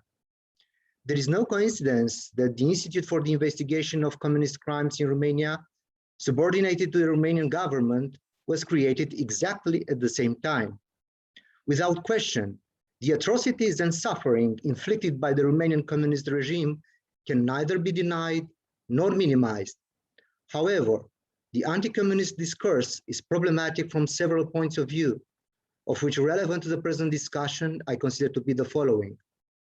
Within the anti-communist paradigm, the entire traumatic and complex history of communism has been reduced only to political control and repression, as well as to a socio-political and economic project implacably meant to fail. Unlike the Western socio-political regimes defined as capitalist, democratic, and developed, the term capitalism becoming a synonym for prosperity, thus the image of neoliberalism as the only path to follow, as the only way to recover from the difficult socio-economic condition. In addition, communism has been presented as a monstrous anomaly that disrupted the natural, that is European, historical evolution of Romania, a foreign Asian regime imposed by force from the outside by the Soviet army, and to which most Romanians opposed either actively or resisting through culture or in their inner selves. In other words, the whole country was a big camp and the population a victim of the communist regime. This narrative that drastically simplifies the communist experience is the expression of a process of self-colonization that functions at two levels. On the one hand, it requires the internalization of Western civilizing gaze. On the other, it entails a complete erasure of the memory of the past, a tabula rasa of the communist past, since everything that comes from there is deemed harmful, criminal, backward, and so on. Consequently, the anti-communist discourse has had an essential role in the legitimation of the dominant capitalist ideology. 30 years after the fall of the communist regime in Romania, as well as in other former socialist countries, the free market reigns supreme.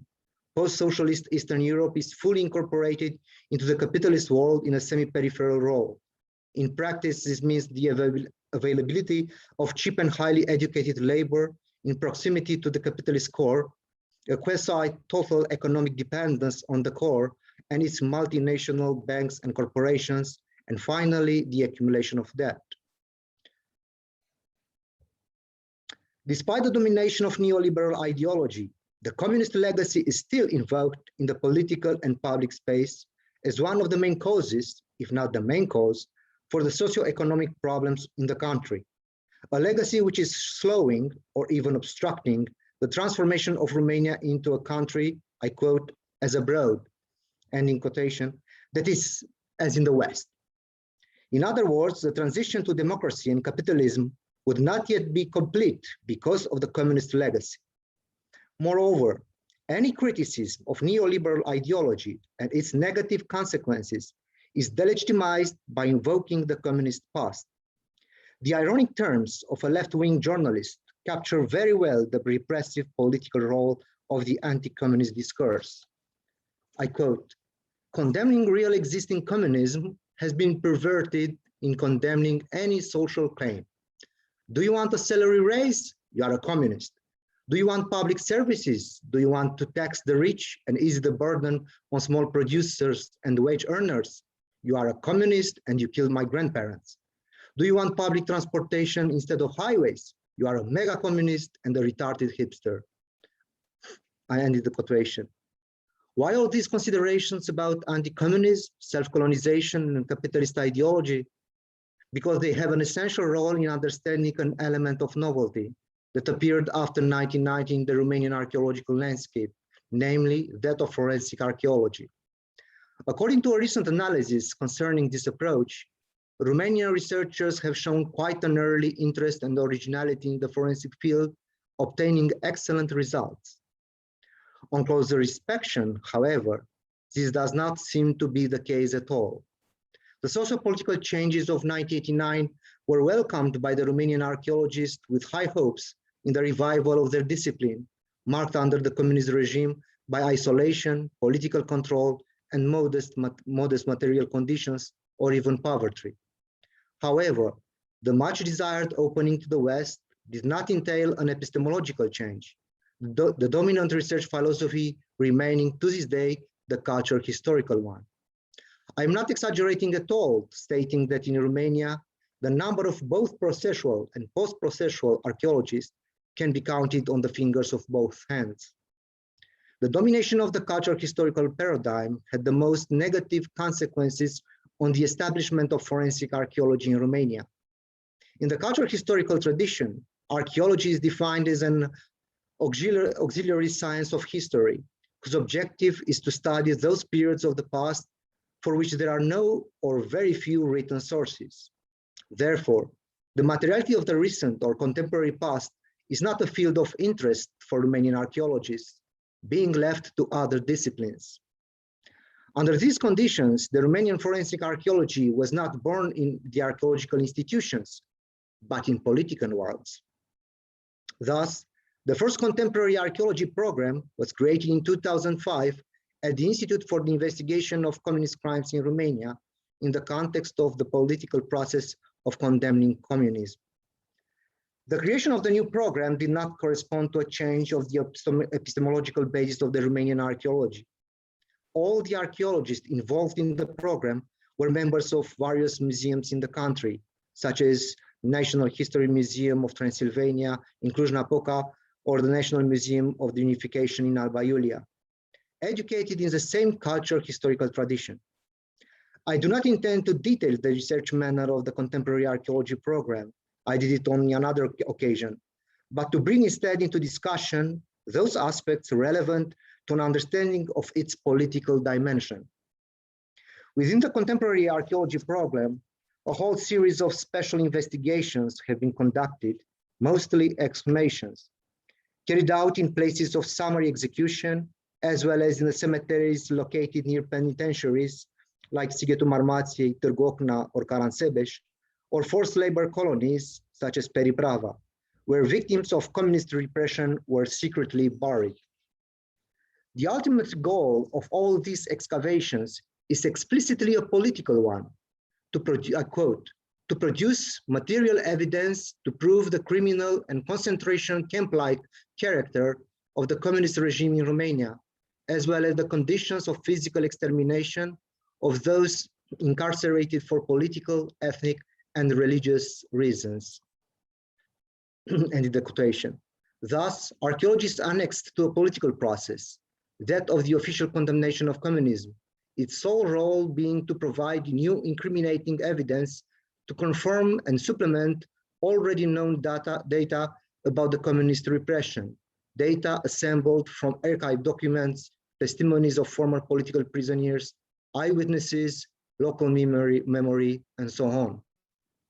This legalist perspective is ethically problematic because it treats the bodies of the victims and the associated materiality as a simple raw material for the anti-communist political discourse. Interestingly, none of the archaeological texts regarding the exhumations has been published in academic journals or volumes, but on the website of the Institute for the Investigation of Communist Crimes in Romania, and most of them in the Journal of the Civic Academy Foundations, suggestively titled Memory, the Journal of Arrested Thinking, a journal with an anti-communist, Eurocentrist, and Christian discourse. Although the archaeological reports contain absolutely no reference to the employed research philosophy, the content and the narrative style clearly indicate that the approach is a positivist empiricist one, which starts from the premise that the application of specific scientific, that is objective, methods directly leads to the correct identification and documentation of context and objects, and finally, to an objective reconstruction of the past repressive actions and the discovery of victims' and killers' identities. The cemeteries and the graves are perceived as a crime scene. The human body is reduced to the status of corpus delicti, which can bear witness to atrocities through the traces left by trauma.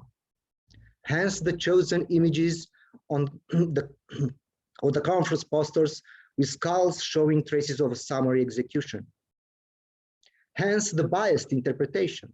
For example, in the case of a grave discovered during the first archaeological excavations carried out in the cemetery of the former forced labor colony at Periprava, the fact that the metal frame of the coffin overlapped the skull was interpreted as clear evidence for, I quote, negligent handling of the coffin when deposited in the pit, without taking into consideration the post-depositional processes. This is a grave. Similarly, the objects are exclusively valued if they belong to the category of direct evidence of past criminal actions. Bullets seem to be regarded as the most important evidence because, as in detective work, they bring a major contribution to solving the case. In the absence of signs indicating trauma or the crime-related objects, the human bodies and associated materiality are considered irrelevant. A case in point are the archaeological excavations carried out in the cemetery of Târgu Ocnas Hospital Penitentiary, where political and common criminals until 1977, mentally ill people who died during the time when the former prison functioned as a sanatorium between 1977 and 1997, as well as local residents after 1990 had been buried. Although identified archaeologically, the forgotten graves of the mentally ill were not analyzed, but only marked on the plan, unlike the graves attributed to political prisoners. The same attitude is reflected by the archaeological excavations conducted in 2006 in the cemetery of the poor in Sighetu Marmației.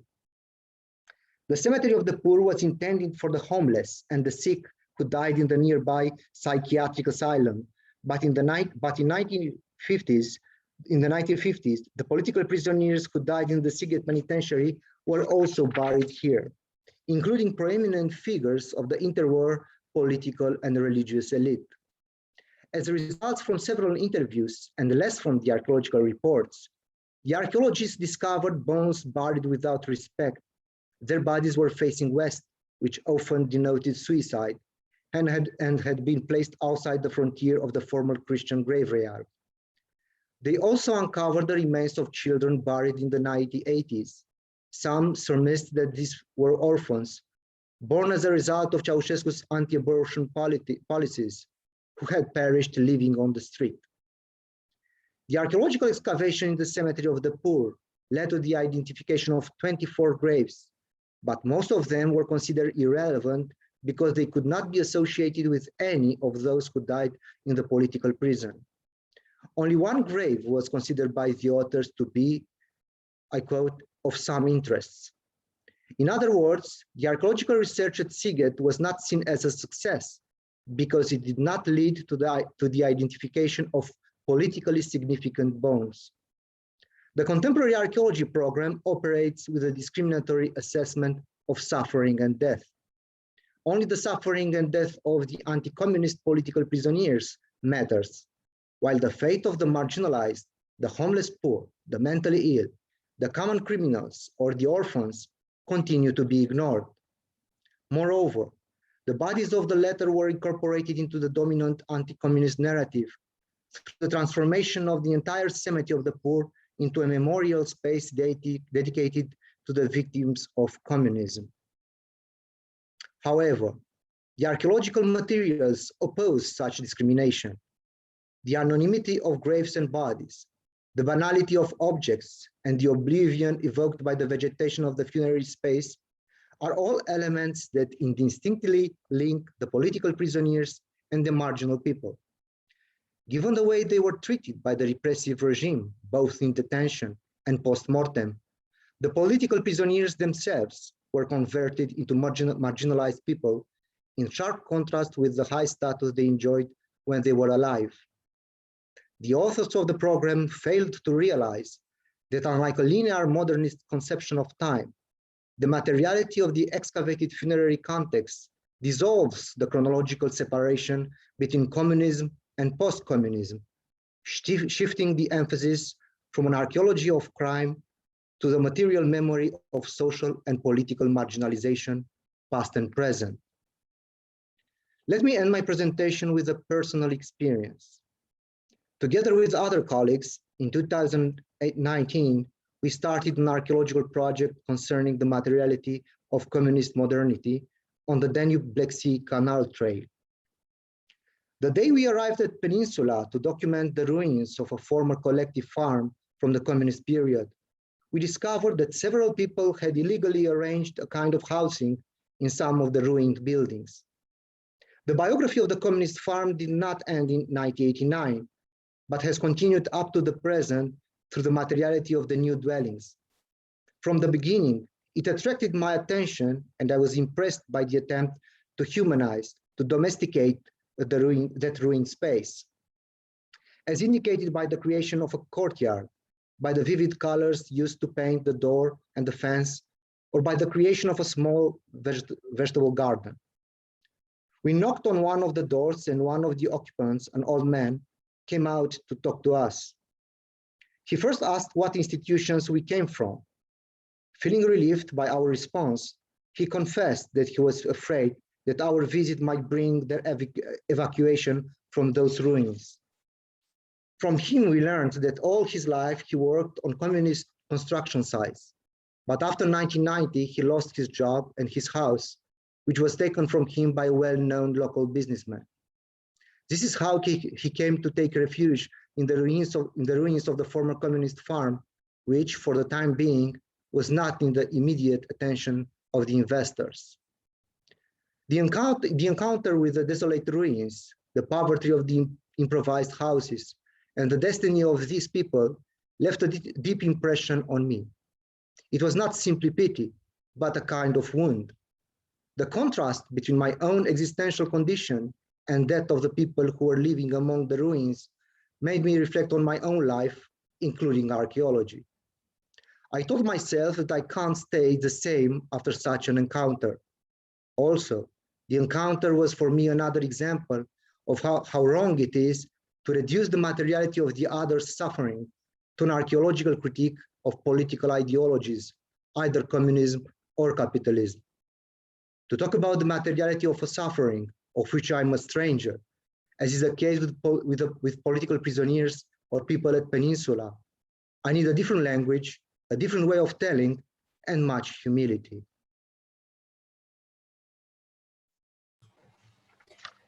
Thank you very much. Okay, now we can move on to questions or comments.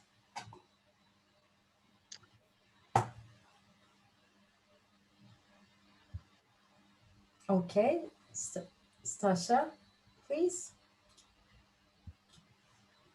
I'm very moved by your presentation for many reasons. It touches upon several topics that are, in fact, in my mind recently, both as an archaeologist and as a citizen of this country. First of all, the whole issue of communist past in our part of the world and the way it is articulated, very simplified, and in my opinion, to a very bad results in our everyday lives right now. And the issue of glorifying imperial, all kinds of capitalist ideologies as non-fallible. And I can really relate very strongly with that. And secondly, your venture into the archaeology of the present, which is precisely the topic that I'm right now very much into, and I am deeply moved by your presentation. And I just wanted to tell you that I hope I will be able to read and hear more about your work on this. It is really extremely exciting, and thank you very much. I don't have any question right now, but I hope I will be able to ask you lots of questions in the future. Thank you very much. Thank you. Thank you. Predrag? I would like to also thank for interesting presentation. Maybe just to add to these few examples, which probably can be found in many countries, in Slovenia, we do not have these phenomena of archaeology being involved in excavating or researching forensically the communist past per se, but one particular period, and that is the, let's say, first few months after the Second World War, which maybe many of you would not know that the Second World War in Slovenia actually ended some 20 days later than in Europe, because many different soldiers were moving from Balkans to Germany, and Reich at that time, the borders of Austria was at that time in Reich, and so Slovenia was neighboring on Reich. Were moving towards Reich, mostly to surrender to Americans and British troops. And for this reason, they also fought with local partisans, because at a certain point there were like 300,000-400,000 soldiers in Slovenia, when of different origin, when war is already over elsewhere in Europe. However, there were some retaliations, there were some battles, and there were retaliations after the, let's say, end of May 45, next few months, because the Western allies were turning the refugees to Slovenia, not only to Slovenia, to Yugoslavia, to other places, and a lot of killing and massacres were done to these prisoners, retaliations and so on. And it's this phenomena for which sort of expert political bodies were organized. Also, this was put in our legislation to research this phenomena of post-war killings. And for these reasons, they also changed our legislative definition of archaeological heritage. According to our law, archaeological heritage are material remains which are 100 or more old, except for military remains which are 50 years or more old, in order to include these kind of remains into archaeological heritage. But the reason for this was partly ideological, but partly very pragmatic. This was the way how to seek funds for excavating this. However, this wasn't really a successful move, because there were no funds for archaeological heritage except the regular funds. So they made another law to cover this aspect of post-war killings. And very similarly, as in your case, the research was done, let's say, parallelly with archaeology. The results are not published in archaeological journals. The results are, let's say, mostly known from media, which from time to time report on the findings of these things. And of course, the situation explained is simplified, as of course strong ideological group was formed around this, in favor of this, advocating that all these are the victims of the partisans of the regime and so on. Do not distinguish, or they can't distinguish many times, between whether those bodies that were found are German soldiers or Ukrainian Cossacks, or I don't know, Croatian or Slovene or Serbian collaborators, or any other people who have been found or were executed in this. And this is a similar phenomenon. I just want to, let's say, add to this. And if you are interested in this aspect, or if you would like to know, to see the comparison of these things, I am glad to give you some more information. Thank you. Excellent. Thank But you I would like to Please. may I add something? I would just like to add a little detail. The fact that the archaeologists involved in the program did not publish their work in academic journals is not because the academic environment rejected them, but I think it's more a political choice.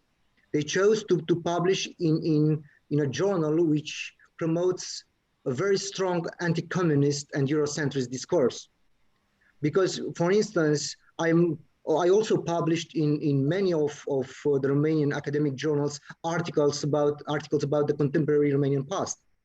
So even if most of the Romanian archaeologists are, let's say, they do not perceive the archaeology of the contemporary past as proper archaeology, they are not against in practice to publish such works in academic journals or volumes.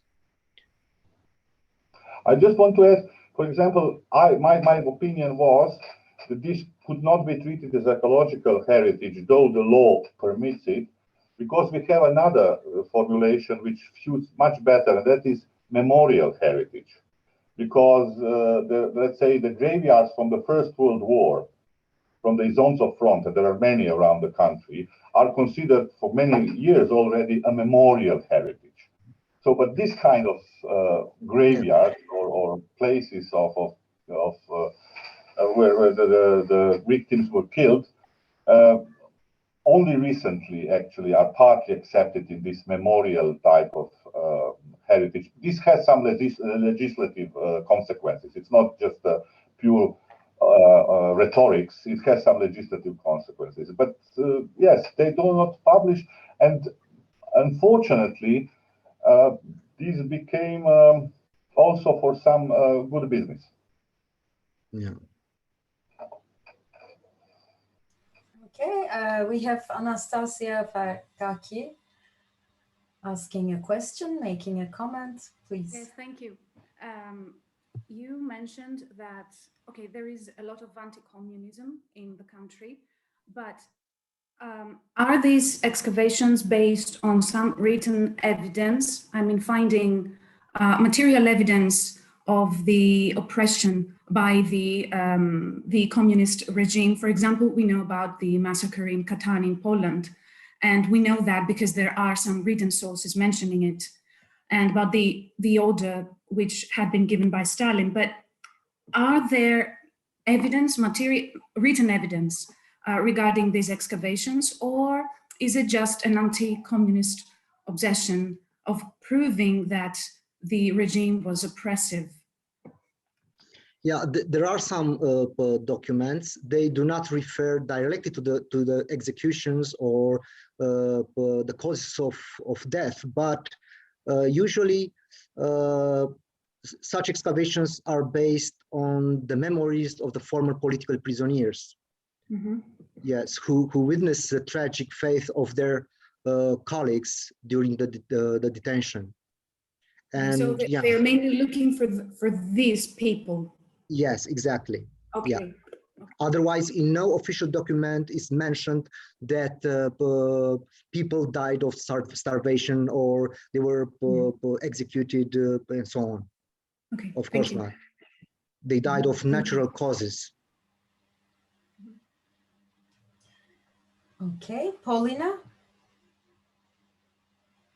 Yes, thank you. A very interesting topic and one that I deal with because I have to make a coming out here, saying that apart from being an archaeologist, my day job is I work for the Polish Ministry of Culture, and actually I'm the head of the department, which among other things deals with remembrance policy, war cemeteries, war graves, and stuff like that. But apart from the ministry, independently, there is a separate institution which is not linked to the ministry. It's an Institute of National Remembrance. And they've been running similar excavations for a number of years now. And I absolutely share your comment that the way in this project the human remains are treated, it's absolutely beyond any critic. It shouldn't happen, and it also happens very, very often that they unveil the graves of the, in our case, it's not political, well, it is political prisoners, but they are soldiers who opposed communism after Second World War and decided to keep fighting, living in the forests and hiding, and they've been going on until late 1960s. And most of them were arrested and killed, and the places of their burial were kept secret to the families. The families received documentation that there was a sentence of the court which lasted like 5 minutes, and that they were murdered. It's a similar system as in cutting that was just mentioned. And these families were never told where their close ones were buried. So I understand the need for such search. There's even a huge DNA database created with DNA of the relatives living right now. So many of them were actually identified with their proper names. However, showing on national television a skull, you know, and demonstrating the hole in the skull, how they were murdered, and just by putting your finger in it, I don't think that this is a proper way to deal with human remains. The problem is that, because in our case also the results of these, I don't know if I should use the word excavations, I will explain in a moment why, they are also published in separate journals. Issued by the Institute of National Remembrance, and it's not part of the general archaeological work that is being done, even though in our legislation there is no time limit for what is considered archaeological heritage. Something from yesterday, if necessary, theoretically can be considered archaeological heritage. And there's a lot of archaeological work being done on sites from 20th century, for example. However, in this case, these are mainly done based on the law that deals with exhumations. And these are not technically archaeological excavations. Therefore, they follow different guidelines, and they have to, the requirements regarding documentation are not so strict as in case of archaeological heritage. So not much information is actually revealed on the methodology, and it's difficult to discuss it in the field among archaeologists, especially that those who are in charge of the projects, of course, there are some archaeologists who do the physical work, the field work, but those who are in charge are actually historians who first study the archives, and then they just pinpoint where to, do the exhumation. So this is a very complex issue, and when I researched it, it's all over our part of Europe, stretching as far as Estonia. So this is a similar issue everywhere. So just a comment from the north. Thank you. Thank you very much. I think this touches upon a very important issue of archaeological ethics, which was also the final part of Radu Alexandru's talk, where he said, sorry, I jumped in, but he said he had to reconsider how he does archaeology and how he interprets archaeological finds. Sorry, you were saying, Radu Alexandru, I jumped in and I think you were saying something. No, nothing. Yeah, okay. Fine. Yes, so I think archaeological ethics is another issue that we may discuss in the future further along with nationalism archaeology, how we do archaeology and all these very delicate issues. I think we have other comments. Stasha, please. I regained my balance. Now, I would like to get back to what Anastasia was asking and what Paulina was commenting upon. The relationship between the written record or any other kind of record and the archaeological work we do with the contemporary past or the present, however you wish to label the chronological span of your research. Of course, there are ethical issues, there are ideological issues, there are political issues, and they are extremely important, all of them. I can't overstate them. We can't overstate them. What I would like to come back to right now, because of the topic of our conference, is the epistemological aspect of this particular strain of archaeological research that has been developing. It is precisely turning our methods back to ourselves and not working on the base of the written document, but precisely trying to look at ourselves as the proverbial other that we usually investigate by archaeological terms, other in time, the one that has been before, somehow remote from us. We can, of course, have all kinds of relationship to that past, which we excavate, but it is somewhere there. And now we are getting back to ourselves, and we are watching ourselves. We are trying to get to the point of our own lives by our professional means. And that is what makes the archaeology of the present an extremely exciting field for me right now, because all kinds of epistemological issues, methodological also, get into a very sharp focus and make us, enable us to think about the tools of our trade in any other chronological segment. And that, of course, then brings into the whole story about ethnic issues. Why is it so much more stressful and shocking when we see a skull that was buried 50 years ago, handled in that way? And we are not so shocked when tons of human skulls are left in all kinds of storages in our archaeological institutions. Why is it so? Why the thing that is close to us chronologically is much more shocking to us than the one that was buried 2,000 years ago?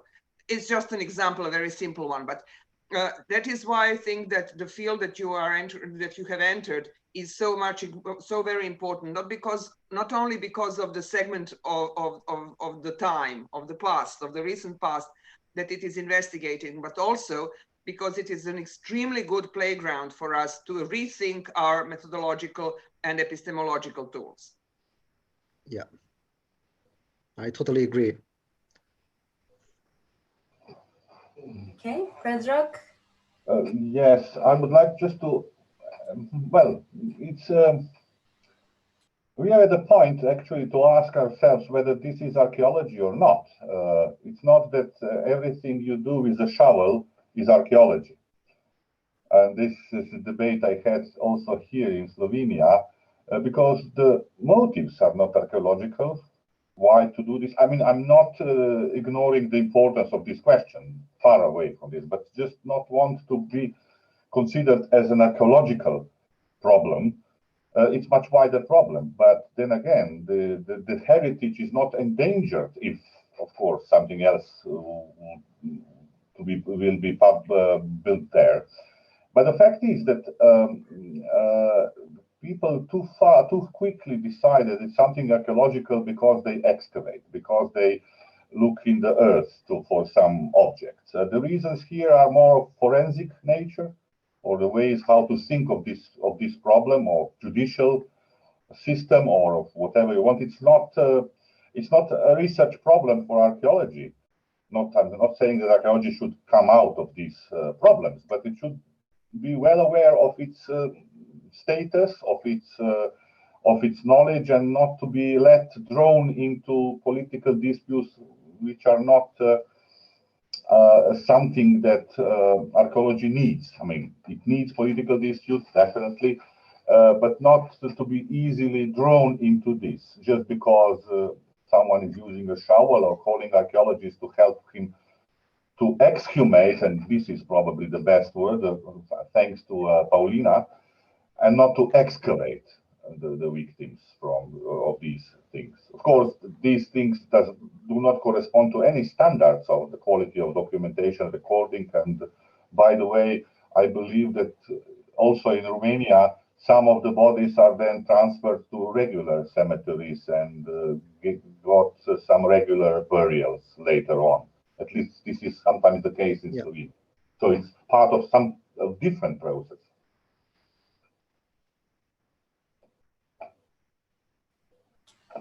Okay. Bojan, please. I would like to share something similar to what Predrag said previously. In Bulgaria, we received rejection, for example, but not only graves of victims of communist regime, but also we didn't receive permission to find some military memorials that some Bulgarian officers hit just before the 1945, and there are still problems in Bulgaria with permission to look for mass graves such type. Several years we received just rejections to seek and to excavate the mass grave of 150 politicians executed at the 2nd of February 1945, including ex-ministers and also the ex-minister, ex-regent Bogdan Filov, the archaeologists. So it's a very, very hard procedure in Bulgaria to make excavations or investigations of this kind. Nevertheless, we tried, some enthusiasts, to organize some kind of society of forensic archaeology, and we even published a small guide of forensic archaeology, hoping that the authorities could take in mind that archaeology could be in help of investigations of crimes like this. To Paulina comments, in Bulgaria, no one ever looked for graves of members of the anti-communist resistance. So just in the last 15 years, and it's a great shame and disgrace, there are some small memorials over the places of their executions. And yes, the rejection for permission has ever been approved with this. This is not to work for archaeologists, or you got not the permission of their relatives. But there is a paradox, because in order to excavate a Hellenistic cemetery, for example, the one of Mesembria, we had to excavate more than 100 modern graves without the agreements of their relatives. That's what I want to say. Thank you. There seems to be many comments and questions lining up. Can we continue? Yes? Yeah, sure. Okay. Let's go ahead and then turn to Dimitris, please. Yes, thank you very much for this excellent paper. I would go back to what Predrag said about the question, is this archaeology? I think it is. It is very much an archaeology of the present, like Strasa, I think, is describing it. And it is very much an archaeology that it involves archaeologists and archaeological work and archaeological reasoning, much more than just using a pickaxe or a shovel.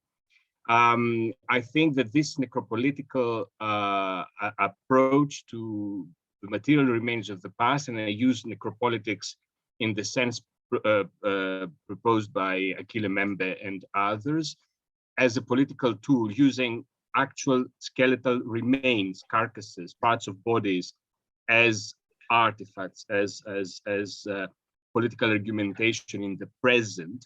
This is very archaeological and very archaeopolitical, as I will be arguing in the process of this week.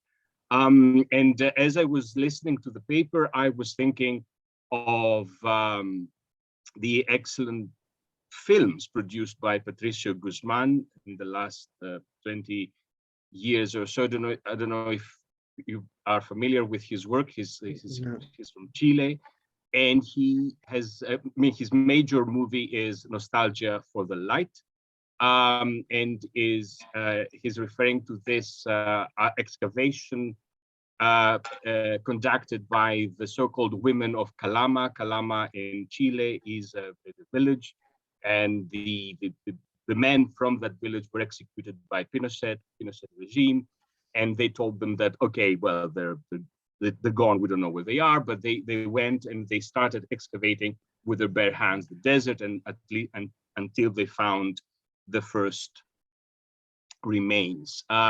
So there you have a reverse archaeopolitics, which is I mean necropolitics, which is extremely interesting and rather challenging for our ethics, because I get your point about neoliberalization of archaeology in your country, but then again, what sort of necropolitics do you have in Chile, where it is the Democrats that were executed by Pinochet? I mean, is this good necropolitics versus bad necropolitics, or is it necropolitics all around?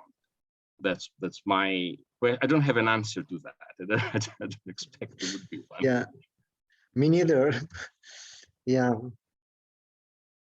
we always have to situate ourselves. Yeah, concerning all these aspects, political ones, ontological, and so on.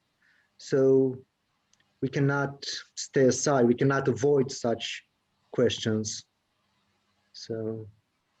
Yes, thank you. I would like to ask on that. I mean, is there an archaeological research question in this work?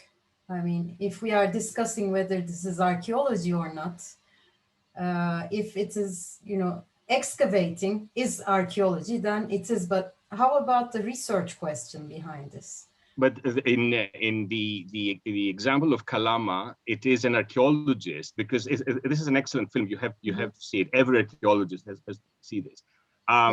There are three scenarios. One of them are the women of Kalama. The other are the astronomers of the desert, and the third are actual archaeologists who actually observe that the deposit has been disturbed. So they go where the women are excavating, and they perform an actual excavation, a proper excavation. And of course, this is not an archaeological problem, but it is archaeological method which is involved, and all the archaeological reasoning about the past and materialities of the past so that somehow brings together astronomers, archaeologists, and these widows is, I think, comes pretty close to our understanding of archaeology. Yes, I mean, I was actually asking Radu about his example and the possible research question behind it. So, yeah, in my point of view, it is archaeology. Archaeology is not reduced to an excavation technique. So, I, for one, I'm interested in the materiality as memory, as containers of different conflicting memories. I'm interested in different kinds of material culture, not only graves, but political prisons, the biography of political prisons. No, I think I could not explain myself. Not the work you are doing, but the work we are exemplifying, as Paulina explained, using it as a I think I missed. Can I jump in concerning if there is an archaeological question? Sorry. Yes. Yes. Bojan and Paulina and Predrag's hands are up because they were not lowered. Yes. I mean, I see, I hear the archaeological question behind Radu's. Very briefly, because of course the issue of graves is so shocking that we all went for it. But from Radu's presentation, there is a piece at the very end that is very archaeological to me and has nothing to do with shovels, with excavation, and with that part of archaeological methodology and what we identify as archaeology. So, as Predrag said, of course, not everything done by shovels is an archaeological excavation, but as an archaeological investigation. But on the other hand, we don't really have to have shovels in order to have archaeology. What Radu was talking about, and what really resonates with other things done already in the field of archaeology of the present, for example, Rachel Kiddy, what she was doing with archaeology of the homelessness, is the example that you mentioned of the man living in the ruins of the abandoned farm. There's no excavation there, but that is archaeological observation of his handling of materiality, of his reusing the already existing structures and reshaping them to meet his own needs in a different historical, political, economical situation. And it is very archaeological in my point of view, without any shovel in hand. So yes, there is an archaeological question, there is an archaeological research objective if we understand archaeology in its widest sense as an investigation into materiality of things, into materiality and ways of handling materiality. And that's what, to my thinking, archaeology of the present is. So I wouldn't really spend too much time, not because I think it is irrelevant, it is extremely relevant, but I don't see that the only point of Radu's presentation was about mass graves. They are shocking. No, they are, of course, something which is traumatic in many ways, but exhumating mass graves is one thing, I completely agree. And doing archaeology of the present is something completely different. These two things can overlap, but don't have to. Yeah. And I think that we got slightly carried away with this shocking idea of mass graves and exhumating them, and lost the point, which is that we can observe our own present by our professional tools, and in the process hone our epistemological tools, which is, to my thinking, the most important point of the presentation that we've just heard. Sorry, I'm very passionate about this subject. Sorry, may I jump in here just and add something, because can I? Sure, please. Yeah. I just want to say that, yes, I completely agree with what you've just said, and it's definitely archaeology, provided that it's done like any archaeological investigation should be done. And for example, Anastasia Vergati, she even wrote on the chat about the excavations of the First World War battlefields, this whole area of battlefield archaeology, but also she mentioned the cutting graves. They were conducted by very prominent Polish archaeologist, Professor Kola, who was doing it very precisely, and he provided a lot of evidence that otherwise would have been lost if it weren't for the method, archaeological method that he used to investigate it. But I can give you a very recent example, which is not exactly about mass graves, although it is horrific as well. You probably all watched a film from many years ago, The Escape from the Sobibor, and you're familiar with that such a German death camp existed. However, it was completely destroyed at the end of the Second World War. Nothing remained on surface. All the documentation was burned, and hardly anyone survived. So it was really, really for decades very difficult to say anything about it. And some 10 years ago, there was a project, an international project between Poland, Netherlands, Slovakia, and Israel started on how to create a museum in Sobibor.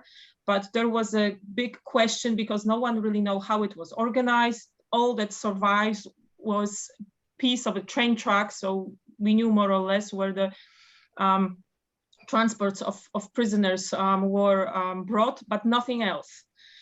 Because it was built already as a death camp. People were supposed to be murdered there, so they didn't stay there for long. So no one really knew how it was organized. Just a few pictures survived, that's all. And it started with a huge archaeological project carried out for a number of years. And the museum was completed, well, in lockdown. So it was actually opened for one day and had to close down again, but it's ready, it's there, I've been there. And it's 100% based on the results of the archaeological excavations, not only the items, the material, personal belongings of the prisoners, which is of course extremely powerful, but not only that, they've managed to discover the foundations of all the buildings, how the whole, this horrific process was organized, where the people were put first, what happened to them next, where their bodies were cremated, and so on, so on. All this was revealed only and exclusively thanks to archaeologists. And I've seen this exhibition, and it's extremely powerful, not only because it tells the story of the Sobibor death camp, but I think that for many people, it will be actually easier to understand how archaeology works based on this still rather recent part of history, which is still something that, you know, people who are not archaeologists or historians, they still know what Second World War was. It will be, it's actually a museum of archaeology as well. So I think it's a side effect of the whole process, but a very powerful one. So this is just my additional comment. I would just like to jump in to elaborate my idea why this is not archaeology. All right, I'm willing to say that this is bad archaeology. It's not archaeology at all. Why I think so? First of all, if we look at the whole process, I'm completely sure that there is very legitimate to research the current past, if I say, or contemporary past, even troublesome past, doesn't matter. That's fully legitimate archaeological question, and I agree that archaeology can bring a lot of new evidence. That's true, but in most of the cases, this is not the motive. Then you can see that archaeological standards are not respected. The bodies of those who are not searched for were not treated equally, were not recorded, were just numbered or whatever. Then the whole treatment, I agree that there are projects which excavated concentration camps or military camps, brought a lot of new evidence. But I believe that these projects were conceived from the very beginning as a research, coherent research project, not just because certain political or powerful group of people would like to instrumentalize archaeology and these victims for their ideological purposes. And this is what I said, by not falling into the trap and by sticking to archaeological standards in every part of the archaeological process to say, yes, this is archaeological contribution to this. And just by using archaeological method, I don't see archaeology yet. What I've seen in many cases in Slovenia and maybe elsewhere as well, I can say it's a bad archaeology if we just speak of archaeology. It does not fully conform to what we consider the legitimate archaeological research process, which has its start and its end, let's say, in some sort of publication.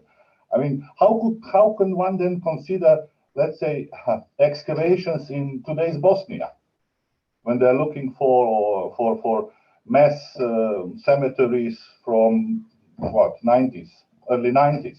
I mean, they're doing the same thing, but not for the political group of people of, let's say, there is politics behind, of course, but generally the whole idea was supported by the UN and by international bodies in order to pay some respect to victims, to diagnose those places and so on. And no one talked about archaeology in this case, in Bosnia. It's simply too recent, or why?